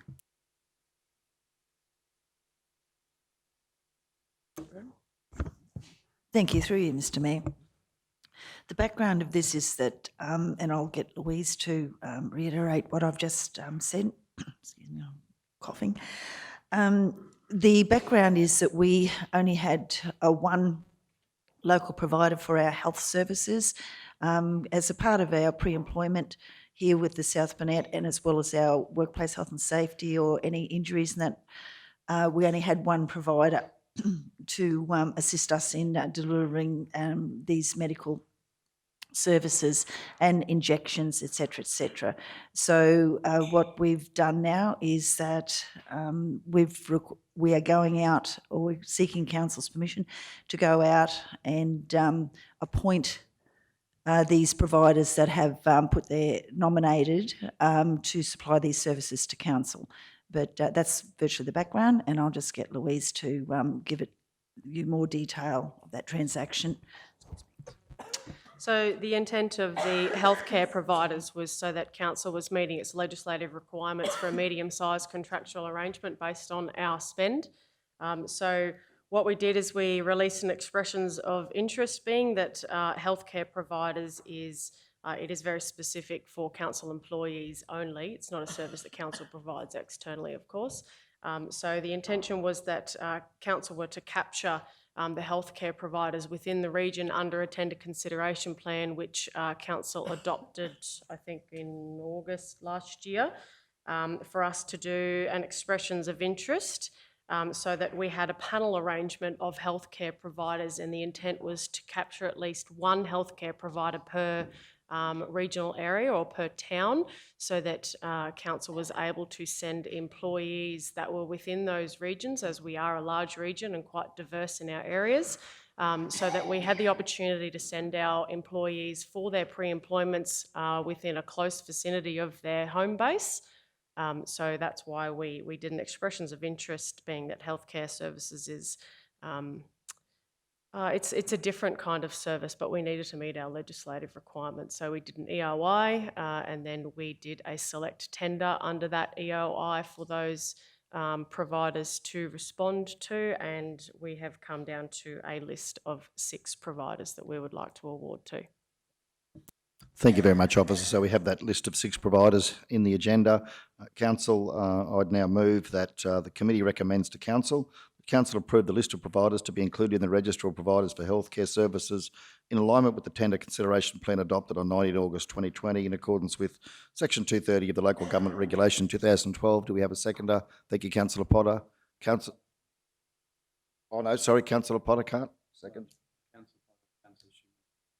Oh, they raised issues. Sorry, Councillor Potter. No.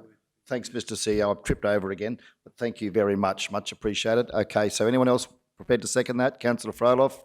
Those in favour? Passed unanimously. Thank you all. Let's go on to 84, purchase of field uniforms. Mr. Mayor, I'm actually a member of the Bergen Business and Development Association, and Mark Smith-Menswear is on this, and he's the president of that Bergen Business Development Association. So I'm just wondering whether I need to step You're up. not an executive member, though, are you? No, a member. No. No? Short answer: a member is an interest, but not a conflict. So if you're an executive secretary, treasurer, president, yes.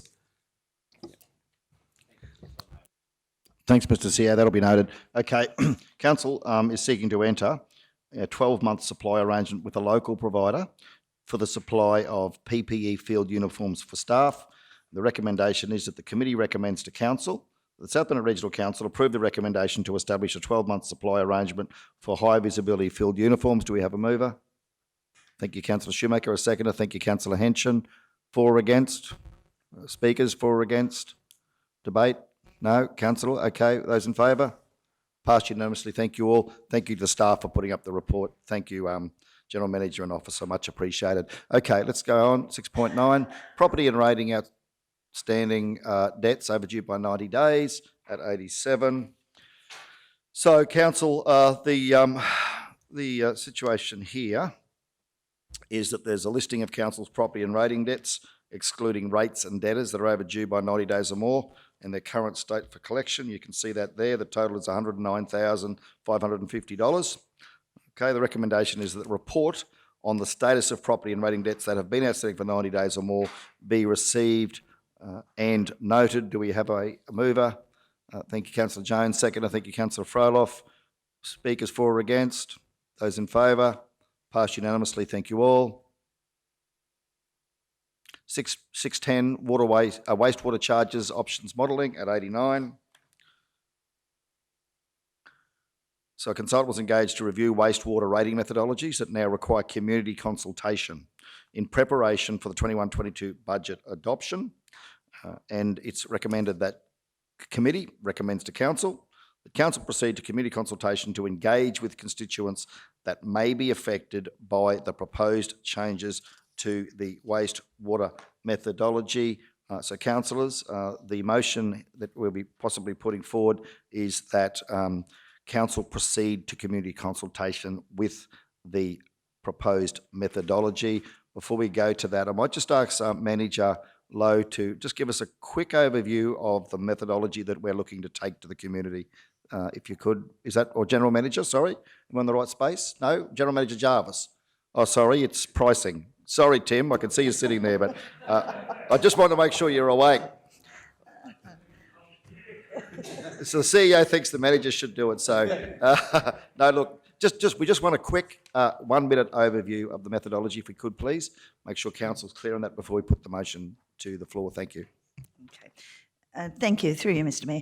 Yeah, this methodology has come around as a result of workshops, rating workshops, and council's desire to maybe implement these examples over a 2 or a 3 year period. So I will give it to Manager Selina now to just give you a little bit more information on that.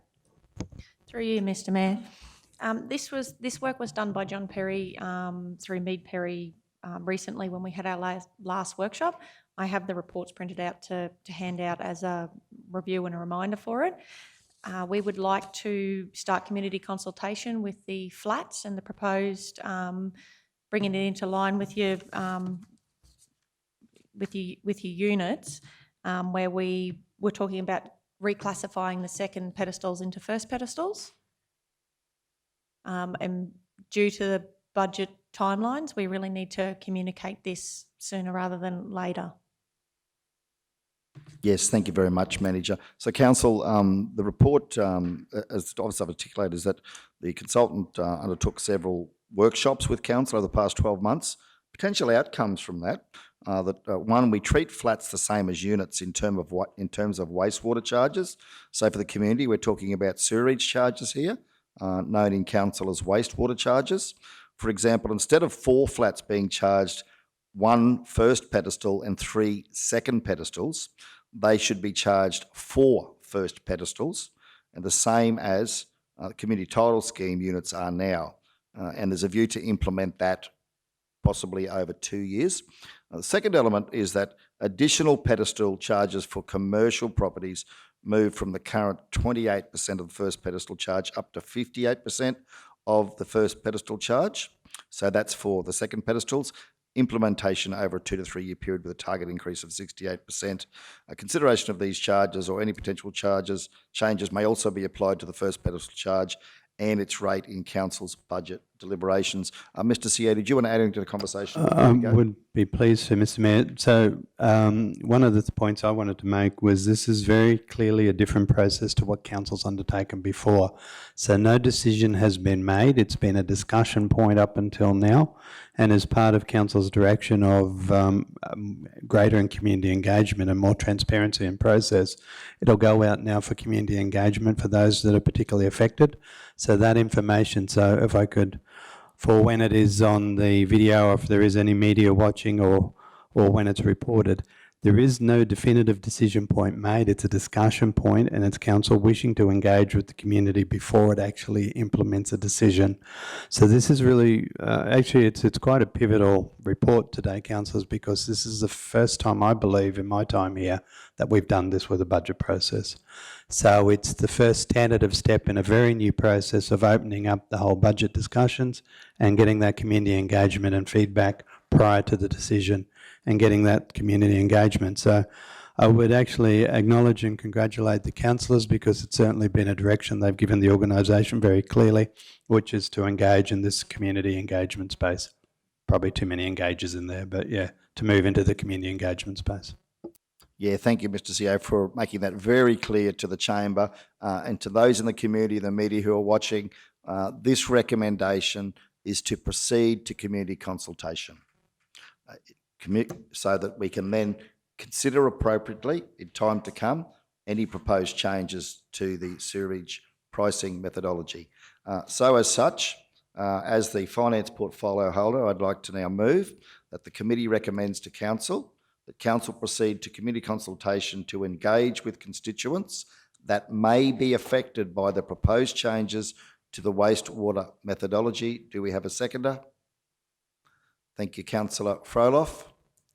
Councillors wishing to speak for or against the motion. Councillor Shoemaker. Thank you, Mr. Mayor. I just had a question, just in terms of the actual community consultation proposed. I understand it's the next step, but I just wanted to know, what are we actually proposing to do in that process? Thank you. Through you, Mr. Mayor.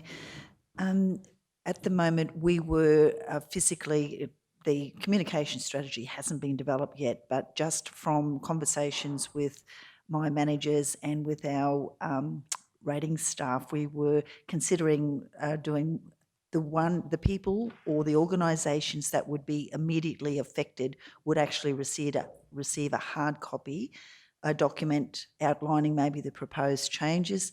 Then from there we would stem into our normal engagement strategies as far as, our webpage or media releases, things like that. But like I said, the strategy hasn't been confirmed yet, but that's the proposal at the moment, Councillor. Councillors could also make it clear that you also, as portfolio holders and divisional councillors, have the opportunity, all councillors, Councillor Froloff, Councillor Henshin, Councillor Duff, you all have the opportunity to engage in that consultation process as the elected representatives. So, if there are people that are going to be affected in the community, I'd encourage you to also support the staff and get out and share this message with them. If you want to hold community forums, work with our executive service team to do that, to share that information. Yeah. Okay, Councillor Shoemaker, did you want to speak for or against the motion, or any further questions?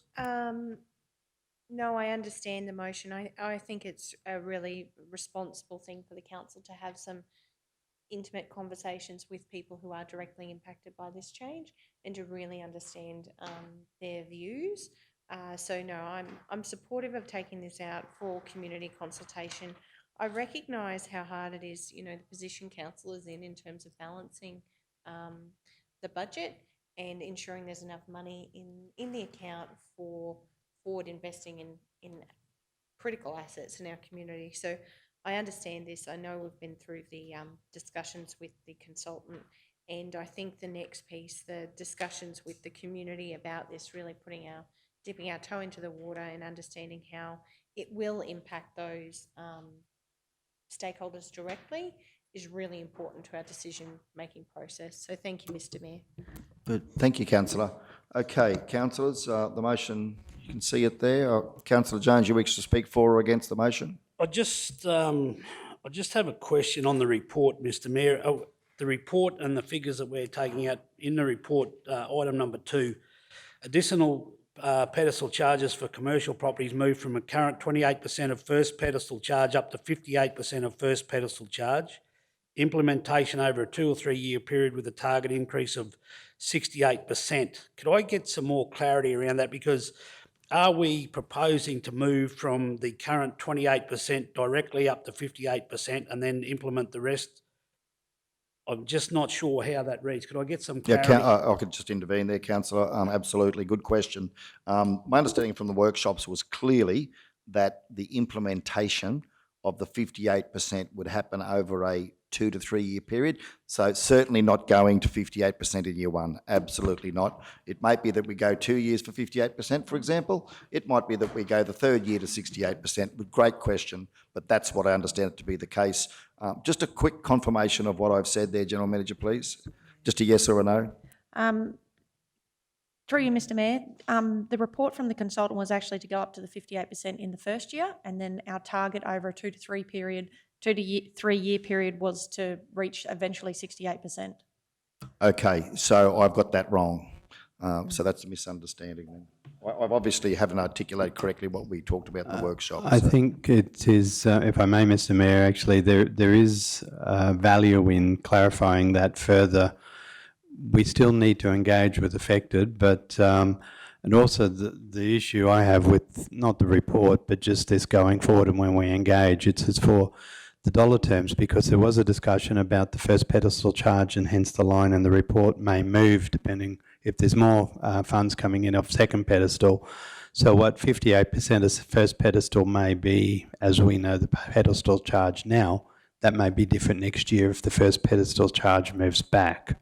So it's probably going forward, it's without having fully pulled the report apart, is 58%, are we all talking the same dollars? So there's a fair bit of work to go into this as part of the engagement process. Thanks, Mr. CEO. So I just stand corrected there by the manager. So the report that's going out to the community, Councillor Jones, very important. Thank you for raising that because it has clarified it. So the report goes out 58% in the first year and then transitioning to 68 over 2 to 3 years. So thank you very much, manager. That's the report that's going out. Now, Councillor Schumacher, I think you've had a couple of opportunities to speak, but if you want to speak to the matter at hand that we've just talked about in terms of timeframes for implementation, please feel free to do so. Yeah, Mr. Mayor, at this point in time, I'm not supportive of this motion until we fully understand those charges. So I would rather leave it either lay on the table and come back for further discussion. So we're really clear on what the key messages are.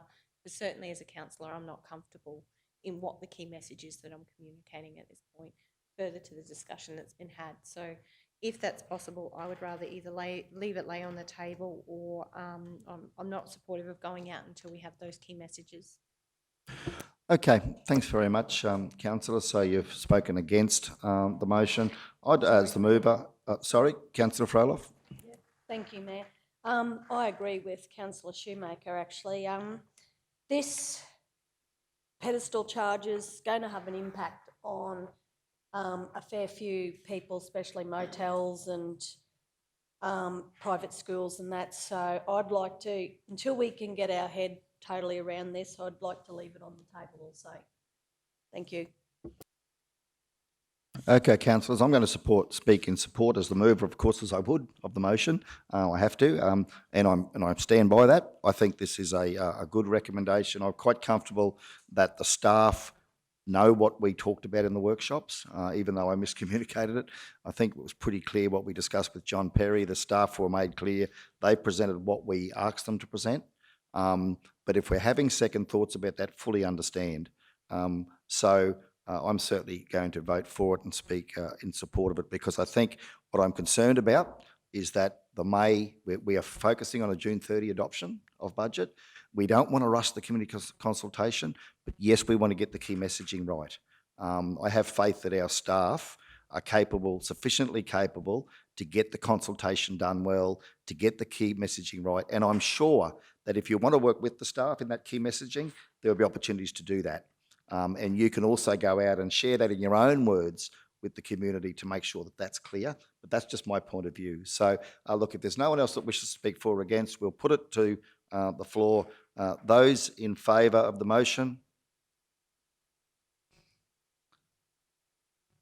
Okay, thank you, councillors. Passed unanimously, so that will come up to...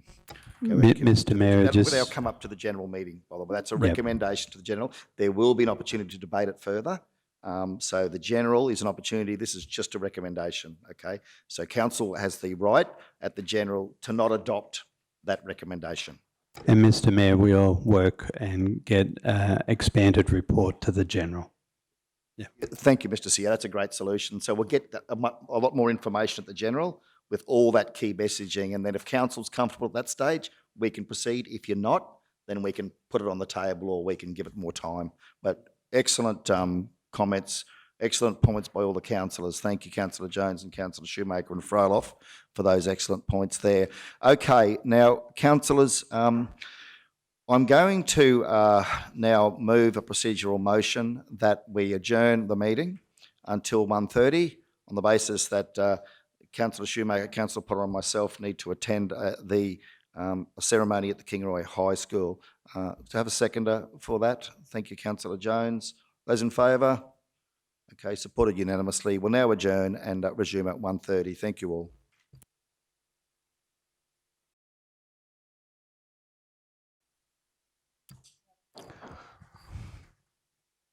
Okay, welcome back, everybody.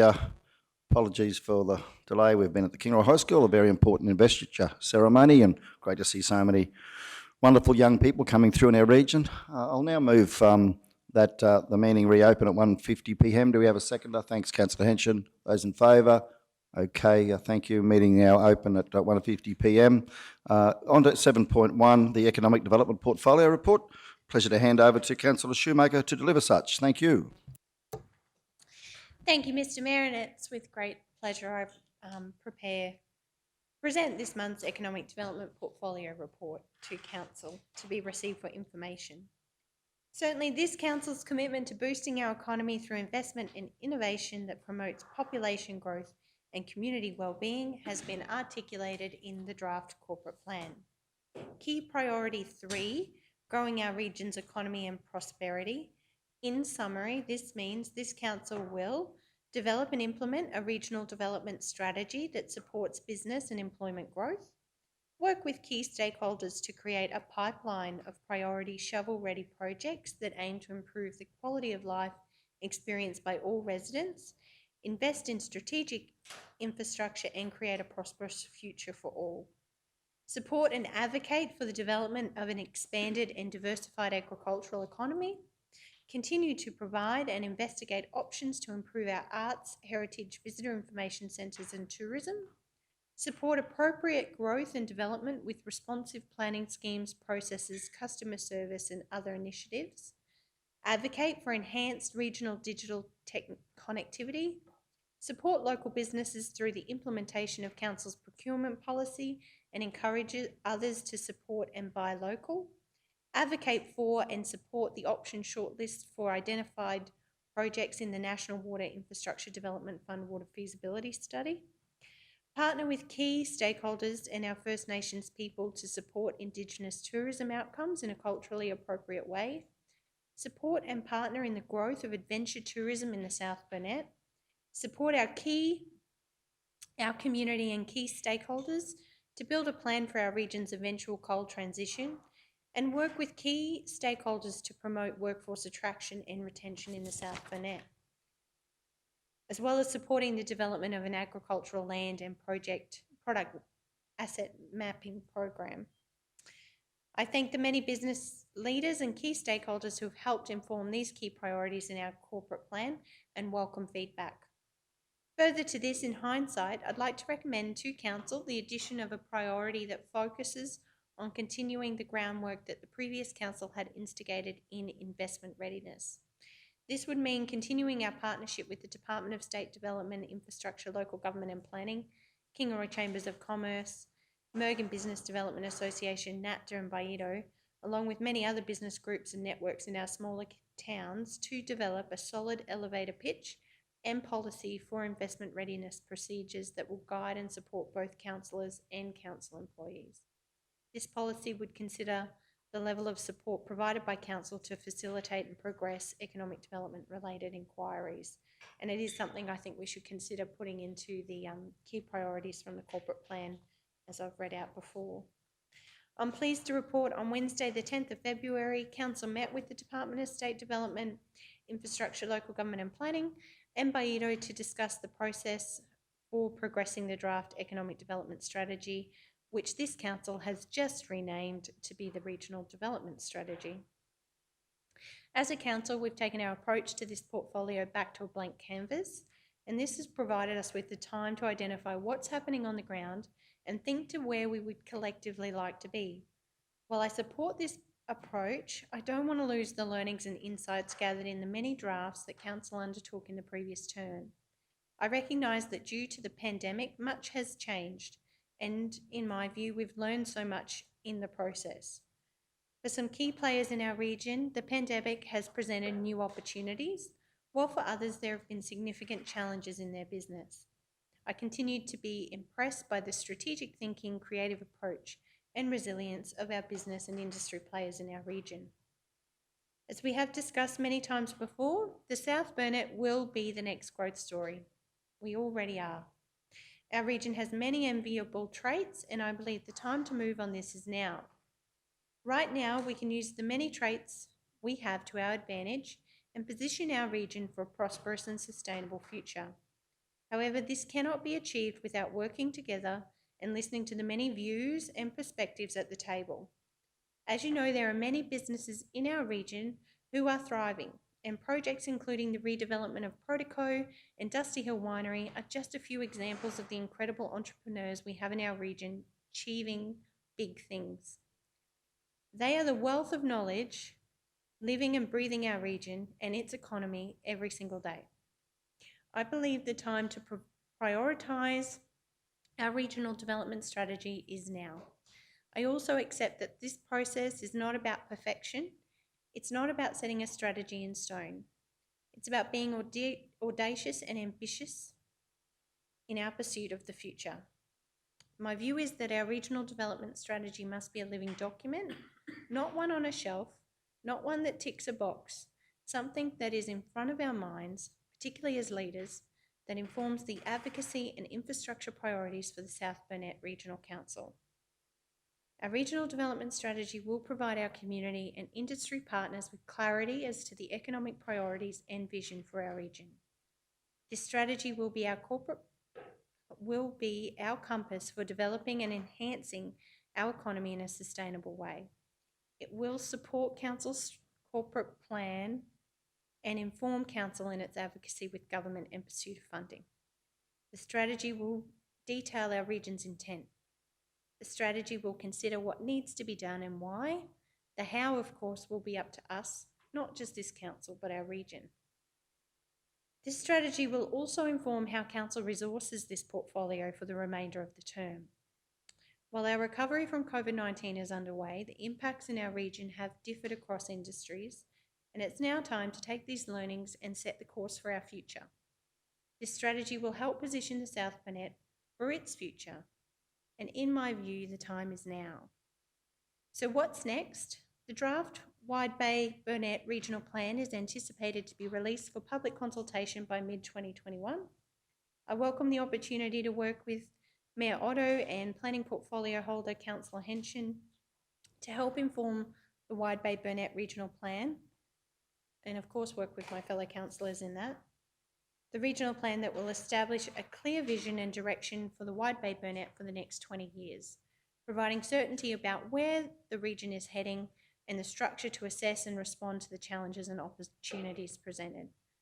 Following our workshop last week, I've indicated to this council my desire to work hand in hand with our key stakeholders to take a draft regional development strategy to our community for input and discussion.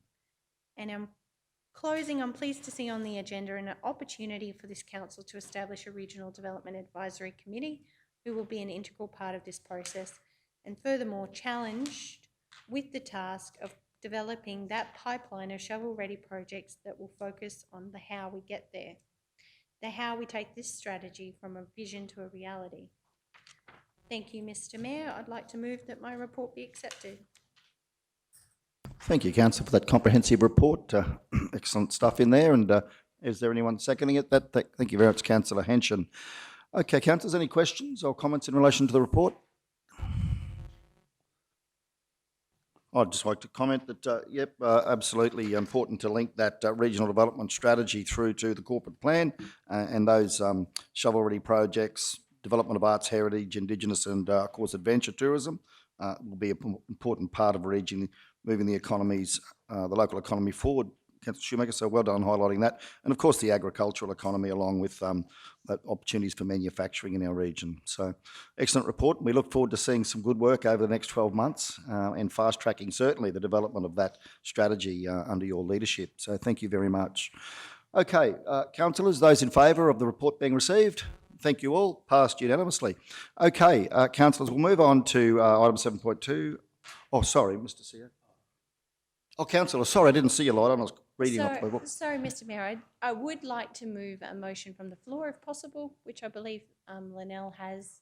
And I'd like to move that the South Burnett Regional Council undertake a review of previous drafts of the Economic Development Strategy, be undertaken by the Wide Bay Burnett Regional Plan Council Subcommittee, and this committee report be brought back to the April Standing Committee for consideration by Council.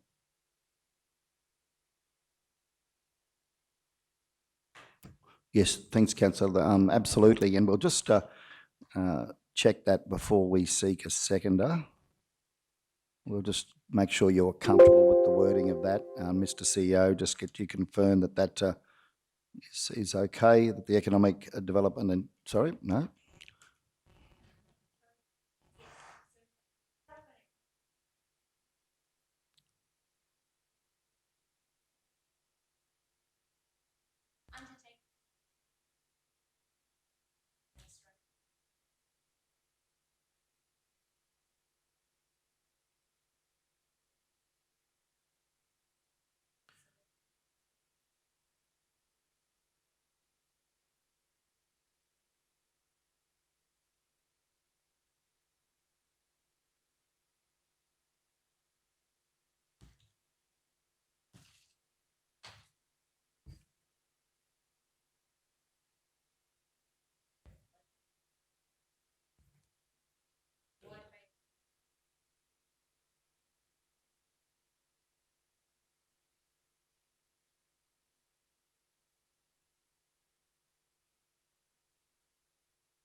Oh, sorry, gosh.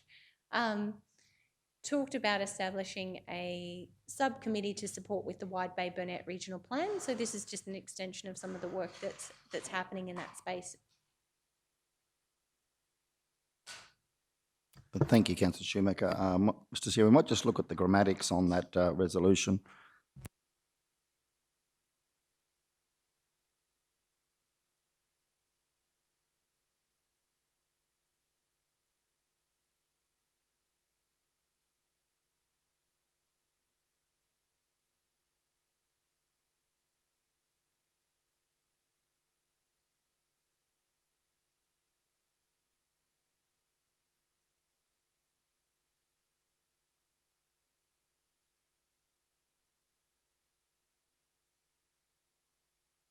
Thank you, councillor Shoemaker. Councillor Shoemaker, be undertaken. Who would you suggest in your motion you'd like to see undertake that review? So, Mr Mayor, I'm suggesting that the Wide Bay Burnett Regional Plan Council Subcommittee, so that would be yourself, Councillor Henshin and myself, supported by my fellow councillors and the CEO and the CEO. So we review the work that's been done and bring a report back to the committee about how we're going to proceed with this process.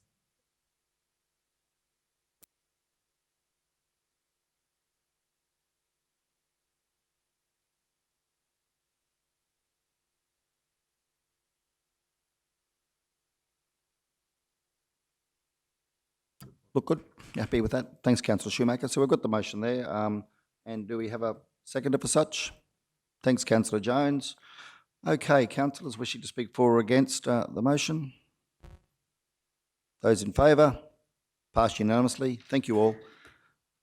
Thank you, Councillor Shoemaker. Okay, let's move on then to 7.2 at 94, the Economic Development and Tourism Monthly Update.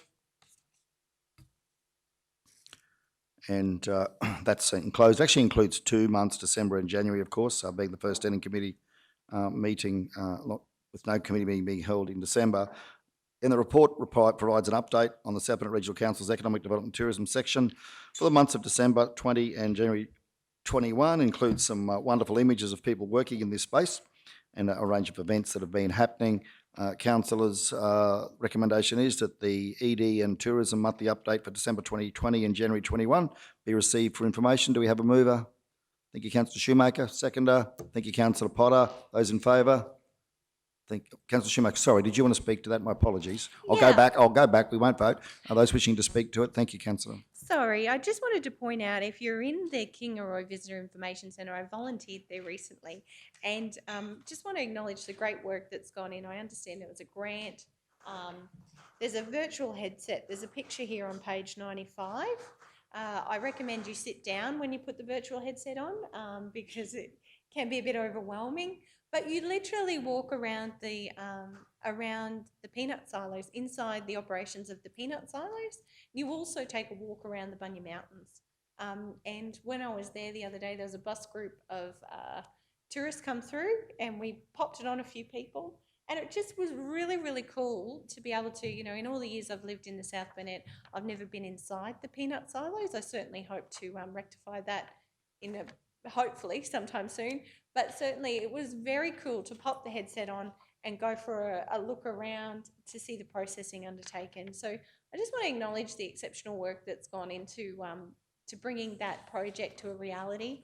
I believe our staff have worked really hard in that space. There was a grant that was sought, and yeah, it's very cool. So congratulations and thank you to the incredible volunteers across all of our visitor information centres who, when you start looking at those volunteer numbers, there's been significant people flow through our region, and it's just so wonderful that we have so many incredible people willing to donate their time to helping promote our region. So thank you, Mr. Mayor. Thank you. Those in favour? Passed unanimously. Thank you all. Okay, the next item at 7.3 at 119 is the Regional Development Advisory Committee. So, councillors, it's recommended the committee recommends to council. This committee recommends to council that South Bennett Regional Council, in accordance with section 264 of the Local Government Regulation 2012, establish the South Bennett Regional Economic Development Advisory Committee, and that South Bennett Regional Council conclude the service of the Tourism Advisory Committee and South Bennett Directions and rescind any associated policy or procedures, and note the service and positive contribution to the region of the members of the Tourism Advisory Committee and South Bennett Directions, and forward a letter of recognition. Do we have a mover for such? No. Thank you. Councillor Shoemaker, seconder. Thank you, Councillor Froloff. Councillors wishing to speak for or against the matter? Councillor Duff, thank you. I just wonder in this whole mix where tourism sits, because I noticed that in the when we readjusted the portfolio for Councillor Shoemaker, tourism wasn't included. And in if I could just interject, Councillor Duff, it was included. Yes, tourism is still a part of her portfolio. Yes, it was. It was in item 4, Councillor Duff. And if I could just interject, Councillor Duff, and put your light off, thanks. Tourism will remain a part of the regional economic advisory, the regional development strategy, and as such, this advisory committee, and its terms of reference, I would expect, will incorporate all aspects of economic development, regional development, including the tourism sector, and also acknowledging that we do now have an external arrangement with Visit South Bennett to drive that forward. You comfortable with that? Thank you, Councillor Duff. Okay, councillors, other councillors wishing to speak for or against, or any questions? Those in favour? Passed unanimously. Thank you all. Okay, let's now move on to 7.4, 120, Arts, Culture and Heritage Advisory Committee. And it's the officer's recommendation that committee recommends to council that South Bennett Regional Council, in accordance with section 264 of the Local Government Regulation 2012, establish the South Bennett Arts, Culture and Heritage Advisory Committee. We have a mover. Thank you, Councillor Potter, and a seconder. Thank you, Councillor Duff. Councillors wishing to speak for or against? Those in favour? Passed unanimously. Thank you all. Okay, now, item 7.5 was escalated, so that has now been addressed, councillors. So we'll now go to confident. So I'll now attend to this officer's recommendation that council considers the confidential reports listed below in a meeting closed to the public in accordance with section 254 of the Local Government Regulation 2012. 8.1, rate exemptions and remissions, seeking a 50% reduction in water usage charges for assessment number 40388-00000-001. 8.2, financial hardship rates application assessment number 40229-00000-000, and financial hardship rates application assessment number 40274-00000-000. Do we have a mover for such? Thank you, Councillor Froloff. Seconder. Thank you, Councillor Potter. Councillors, those in favour? Passed unanimously. Thank you all. Meeting now closed. Or adjourned. Closed. Meeting now closed to go into committee confidential. So thank you all. We'll resume once that's completed.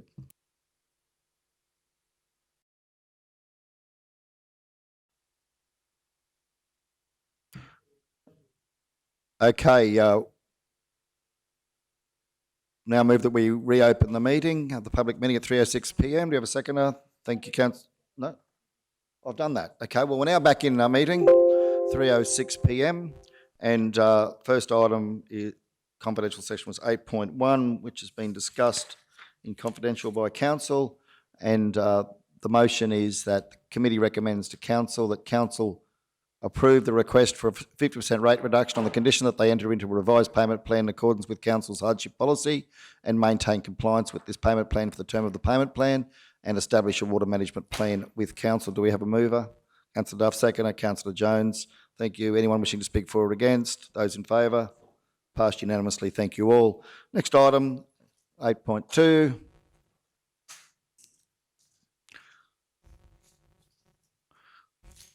Officer's recommendation is that the committee recommends to council that the council agree to immediately suspend all current and future legal action for assessment number 40229-00000-000. Request the owner enter into a payment arrangement for assessment number 40229-00000-000 for $40 per week commencing 1 July 21, $60 per week commencing 1 January 22, then $80 per week commencing 1 January 23, with the view to clearing all outstanding amounts within a 3-year period. Note, no payments due until 1 July 21. Payments of $80 per week or $350 per month are to continue from 1 January 23 until the rate arrears are cleared and rates are up to date. No interest will be charged on overdue rates if the agreed amounts are maintained. This payment plan will be reviewed 31 December 2021 or at other times if council is advised that the applicant's circumstances have changed significantly. This payment plan will expire upon payment in full of outstanding rates and charges, and the General Manager Finance and Corporate be authorised to negotiate a suitable payment plan should the applicant reject or vary the payment plan discussed above. Do we have a mover? Thank you, Councillor Shoemaker. Seconder, Councillor Jones. Thank you. Those in favour? Thank you, councillors. Passed unanimously. Okay, the last item on the agenda today is item 8.3 at 124. And the officer's recommendation is the committee recommends to council that council agree to immediately suspend all current and future legal action for assessment number 40274-00000-000, write off interest charges to the value of $18.84 and suspend interest from accumulating until 31 August 2021. Request the owner to enter into a payment arrangement for assessment number 40274-00000-000 for $40 per week commencing 1 September 21, $60 per week commencing 1 September 22, and $80 per week commencing 1 September 23, with the view to clearing all outstanding amounts within a 3-year period. Note, no payments until 1 September 2021. Payments of $60 per week or $260 per month commencing 1 September 21. Payments of $80 per week or $347 per month are to continue from 1 September 23 until the rate arrears are cleared and rates are up to date. No interest will be charged on overdue rates if the agreed amounts are maintained. This payment plan will be reviewed 31 March 2022 or at other times if council is advised that the applicant's circumstances have changed significantly. This payment plan will expire upon payment in full of outstanding rates and charges, and the General Manager Finance and Corporate be authorised to negotiate a suitable payment plan should the applicant reject or vary the payment plan discussed above. Do we have a mover? Thank you, councillor Henson. Seconder, thank you, councillor Shoemaker. Those in favour? Thank you, councillors. Passed unanimously. I'll now move to close the meeting at 3. I'll now close the meeting at 3:10 p.m. Thank you all.